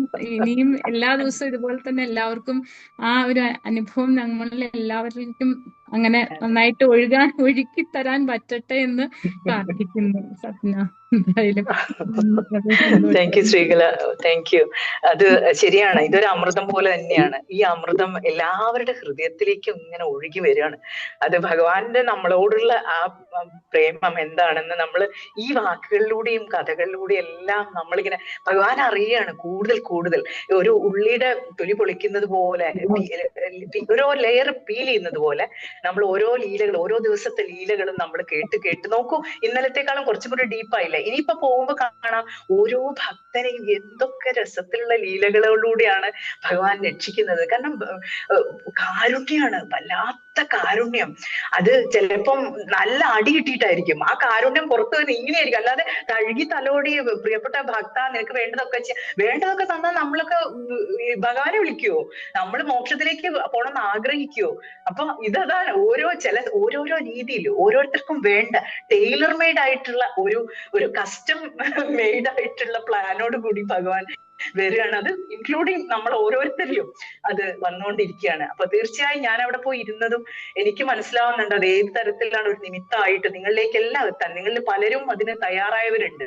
അല്ലാതെ ഞാനിവിടെ ഇന്ന് പറയില്ല. കാരണം അങ്ങനെ എല്ലാത്തിലും അങ്ങനെയുള്ള ഒരു കാര്യത്തിലും ഇടപെടാൻ സാധാരണ താല്പര്യമില്ലാത്തൊരു വ്യക്തിയാണ് ഞാൻ. കഴിയുന്നതും ഉള്ളിലേക്ക് ഇരിക്കുക, ഇൻവേർഡ് ആയിട്ട് ഉള്ള ഒരു ഇതാണ്. ഇത് വളരെ നിർബന്ധപൂർവ്വമായിട്ടുള്ള ഒരു ഫോഴ്സിങ് ആയിട്ടുള്ള ഒരു പരിപാടിയായിരുന്നു ഇത്. അത് അങ്ങനെയാണ് ജ്യോതിഷിജിയെ അവിടെ സംസാരിച്ചതും പെട്ടെന്ന് തന്നെ അദ്ദേഹം ശിവരാത്രി ദിവസം തന്നെ തുടങ്ങാം എന്ന് പറഞ്ഞു. അപ്പൊ എല്ലാം കൂടി ഒത്തുവരുന്നത് ഭഗവാന്റെ ഒരു കണക്ടിങ് ദ ഡോട്ട്സ് എന്നുള്ള രീതിയിലാണ് ആയിരുന്നു ഇതെല്ലാം. അപ്പൊ എല്ലാവർക്കും അത് ഭഗവാന്റെ ഒരു തുള്ളി അമൃതമെങ്കിലും ആ കഥകളിലൂടെ കിട്ടുകയാണെങ്കിൽ എനിക്കത് അത് മാത്രം മതി. ഒരുപാട് സന്തോഷം ശ്രീകല. Thank you. നമസ്കാരം സ്വപ്നജി. ഞാൻ ബോംബെയിൽ നിന്നാണ്. സജനയുടെ ഒരു ഫ്രണ്ടാണ്. നന്നായിരുന്നു. അപ്പൊ ഇന്നലെ എനിക്കിത് ഡയറക്റ്റ് കേൾക്കാൻ പറ്റിയില്ല, യൂട്യൂബിൽ കേട്ടിരുന്നു. അപ്പൊ ഇന്നിപ്പോ വളരെ നന്നായിരുന്നു. മീനാക്ഷി സുന്ദരേശ കല്യാണം നമ്മൾ മുന്നിൽ കണ്ടതുപോലെ തന്നെ നന്നായിട്ട് നിങ്ങൾ എക്സ്പ്ലെയിൻ ചെയ്തു. വളരെ നല്ലതായിരുന്നു, ഇഷ്ടപ്പെട്ടു. അതുമാതിരി ശ്രീകലാജി പറഞ്ഞ മാതിരി നമ്മൾ ഈ ശിവലീലകൾ ജാസ്തി കേൾക്കാനുള്ള അവസരം ഇതുവരെ കിട്ടിയിട്ടില്ല. നമ്മൾ ഈ ഭാഗവതം, ദേവി ഭാഗവതം അതിന്റെയൊക്കെ പിന്നാലെയാണ് കൂടുതലും പോകുന്നത്. ബിക്കോസ് ഇതിങ്ങനെ കേൾക്കാനുള്ള സൗകര്യങ്ങൾ നമുക്ക് കിട്ടിയിട്ടില്ല. അപ്പൊ അതുകൊണ്ട് വളരെ നന്നായിരുന്നു. പിന്നെ ഇന്നലെ കിട്ടിയ ഒരു പുതിയ അറിവാണ് നമ്മളുടെ ഈ ദധീജി മഹർഷിയുടെ ഇത് പറഞ്ഞു വരുന്നല്ലോ, വജ്ര ആയുധം. ദധീജി മഹർഷിയുടെ നട്ടലിലാണ്, അതുകൊണ്ടാണ് വജ്രായുധം ഉണ്ടാക്കാൻ മഹാവിഷ്ണു ആവശ്യപ്പെട്ടത്. അത് നമുക്കറിയാം. പക്ഷെ അത് എങ്ങനെ ദധീജി മഹർഷിയിൽ പോയി എന്നുള്ളവരെ നമുക്ക് അറിവില്ലായിരുന്നു. അപ്പൊ നിങ്ങൾ ഇന്നലെ പറഞ്ഞായിരുന്നു വജ്രായുധങ്ങളും മറ്റുള്ള ആയുധങ്ങളും ഒക്കെ അദ്ദേഹം ഉദരത്തിൽ സംഭരിച്ച് പിന്നെ അത് നട്ടലിൽ വെച്ച് കാത്തു രക്ഷിച്ചു, പിന്നെ അത് തിരിച്ചു കൊടുക്കുകയായിരുന്നു പറഞ്ഞ്. അപ്പൊ അത് വളരെ നല്ല അറിവാണ്. അപ്പൊ ഏതെങ്കിലും ഒരു ഉപന്യാസമോ പ്രഭാഷണം കേട്ടാൽ എന്തെങ്കിലും ഒരു പുതിയ അറിവ് കിട്ടാറുണ്ട്. അപ്പൊ അത് ഇന്നലത്തെ പ്രഭാഷണത്തിന് കിട്ടി. പിന്നെ എനിക്കൊരു 2 ചെറിയ സംശയമുണ്ട്. അതെന്റെ സംശയമാകാം, ഇല്ലെങ്കിൽ എന്റെ അറിവിന്റെ പരിമിതി അത്രയോ ഉണ്ടായിരിക്കാം.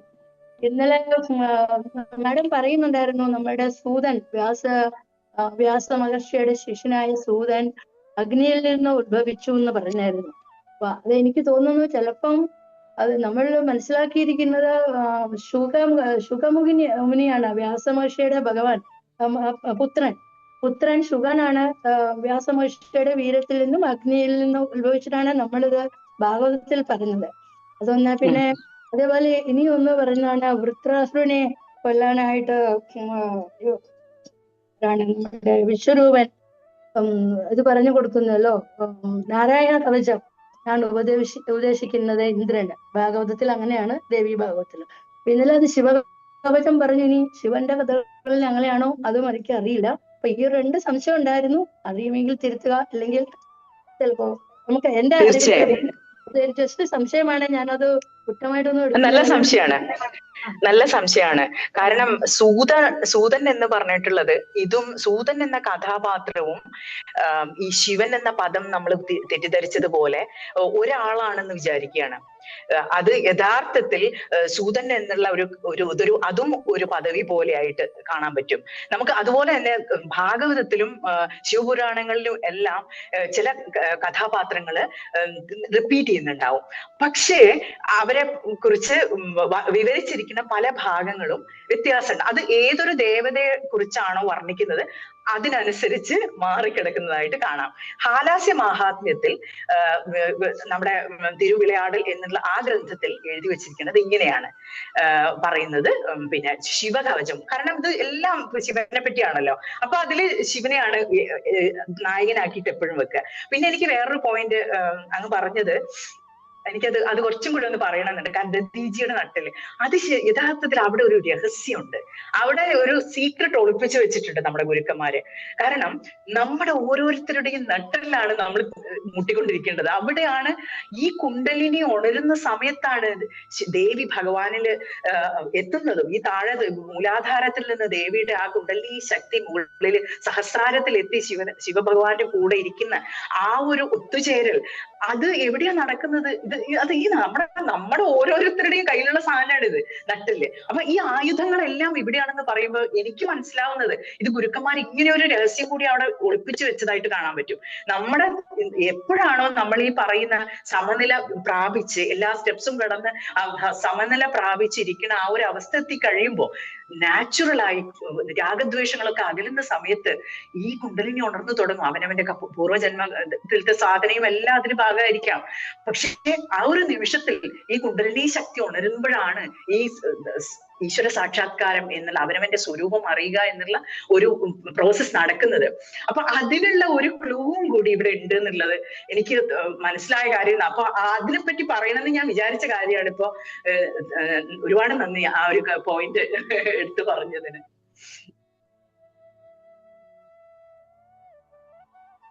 വളരെ സന്തോഷം സ്വപ്നജി. ഇത് ഏറ്റവും നമുക്ക് ഇൻട്രസ്റ്റിംഗ് ആവുന്നത് പറഞ്ഞ് അത് പ്രതിഫലിപ്പിക്കാനുള്ള ആ കഴിവ്. ഞാൻ പുകഴ്ത്തുവൊന്നുമല്ല, എങ്കിലും പറയുക, ഭഗവാന്റെ ആ ലീലകള് നമ്മളെ കൂടെ ആസ്വദിപ്പിച്ചാണ് അത് നമുക്ക് പറഞ്ഞു തരുന്നത്. അപ്പൊ നമുക്ക് അതിനകത്ത് അമ്മ പറഞ്ഞ പോലെ നമുക്ക് ഇൻട്രസ്റ്റ് കൂടും. പിന്നെ ദേവിയുടെ ഒരു ഭാവത്തെ പറ്റി പറഞ്ഞല്ലോ, കുണ്ടലിനി ശക്തിയുടെ കാര്യം പറഞ്ഞല്ലോ, സഹസ്രാര വർഷം. അത് നമുക്ക് ശരിക്ക് നമ്മുടെ ജയകൃഷ്ണൻജി സൗന്ദര്യലഹരി എന്ന ഒരു 100 ശ്ലോകം നമുക്ക് ക്ലാസ് എടുത്തായിരുന്നു. അപ്പൊ അതിനകത്ത് ഇത് പറയുന്നുണ്ട്, ഈ ശ്ലോകത്തിൽ പറയുന്നുണ്ട് ദേവിയുടെ, അതിനകത്ത് ശിവശക്തിയായുക്തോ, അതായത് ശക്തി ഉണ്ടെങ്കിൽ മാത്രമേ നമുക്ക് ചലിക്കാൻ പറ്റൂ.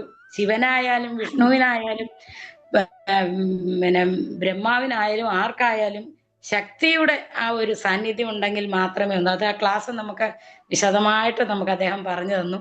അതിൻ്റെ കൂടെ അതേപോലുള്ള ഒരു ക്ലാസ്സാണ് ഇപ്പോൾ ശിവനെ പറ്റി, ഭഗവാനെ പറ്റി ഇവിടെ പറയുന്നത്. അപ്പൊ ഈ മനുഷ്യന്റെ ജീവിതത്തിലും ദൈവങ്ങളുടെ ജീവിതത്തിലും ഒരുപോലെ ദുഃഖം ഉണ്ട്, കഷ്ടപ്പാടുകളുണ്ട്. ആ ബാലികയുടെ കാര്യം പറഞ്ഞല്ലോ, അത് ഭഗവാനെ കണ്ട നിമിഷത്തിൽ അവരുടെ ആ വൈകല്യം മാറിയെന്നൊരു പോയിന്റ് പറഞ്ഞു. അപ്പൊ എല്ലാ ജീവജാലങ്ങളിലും ഉണ്ട് ഈ ഒരു കഷ്ടകാലവും നല്ല സമയവും. അപ്പൊ ഭഗവാനിൽ നമ്മൾ കൂടുതൽ ലയിച്ചു കഴിയുമ്പോൾ നമ്മുടെ ആ കഷ്ടതകൾ അല്പം ഒന്ന് കുറഞ്ഞു കിട്ടുന്നുള്ള ഇതൊരു വലിയ നല്ല ഒരു മെസ്സേജായിട്ട് നമുക്ക് ഇത് കണക്കാക്കാൻ സാധിക്കുന്നുണ്ട്. ഈ ക്ലാസ് എല്ലാവർക്കും ആദിശങ്കര ഇന്റർനാഷണൽ ഫൗണ്ടേഷനിലുള്ള എല്ലാ വ്യക്തികൾക്കും ഇത് വളരെ ഇഷ്ടമാകും എന്ന് തന്നെയാണ് എൻ്റെ മനസ്സിലെ തോന്നൽ.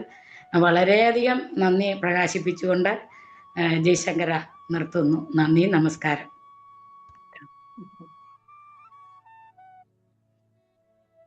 നമ്മുടെ സമയം അതിക്രമിച്ചു ഇരിക്കുകയാണ്.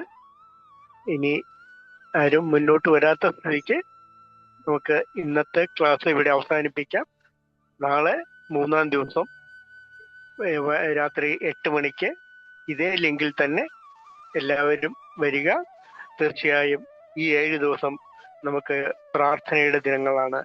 എല്ലാവർക്കും ഒരിക്കൽ കൂടി ഈ പ്രാർത്ഥന അനുഭവത്തിന് നിങ്ങൾക്ക് പാത്രീഭൂതരാകട്ടെ എന്ന് പറഞ്ഞുകൊണ്ട് ശുഭരാത്രി നേരുന്നു. ജയശങ്കര. ജയശങ്കര. ജയശങ്കര. ജയശങ്കര. ജയശങ്കര. ജയശങ്കര. ജയശങ്കര. ജയശങ്കര.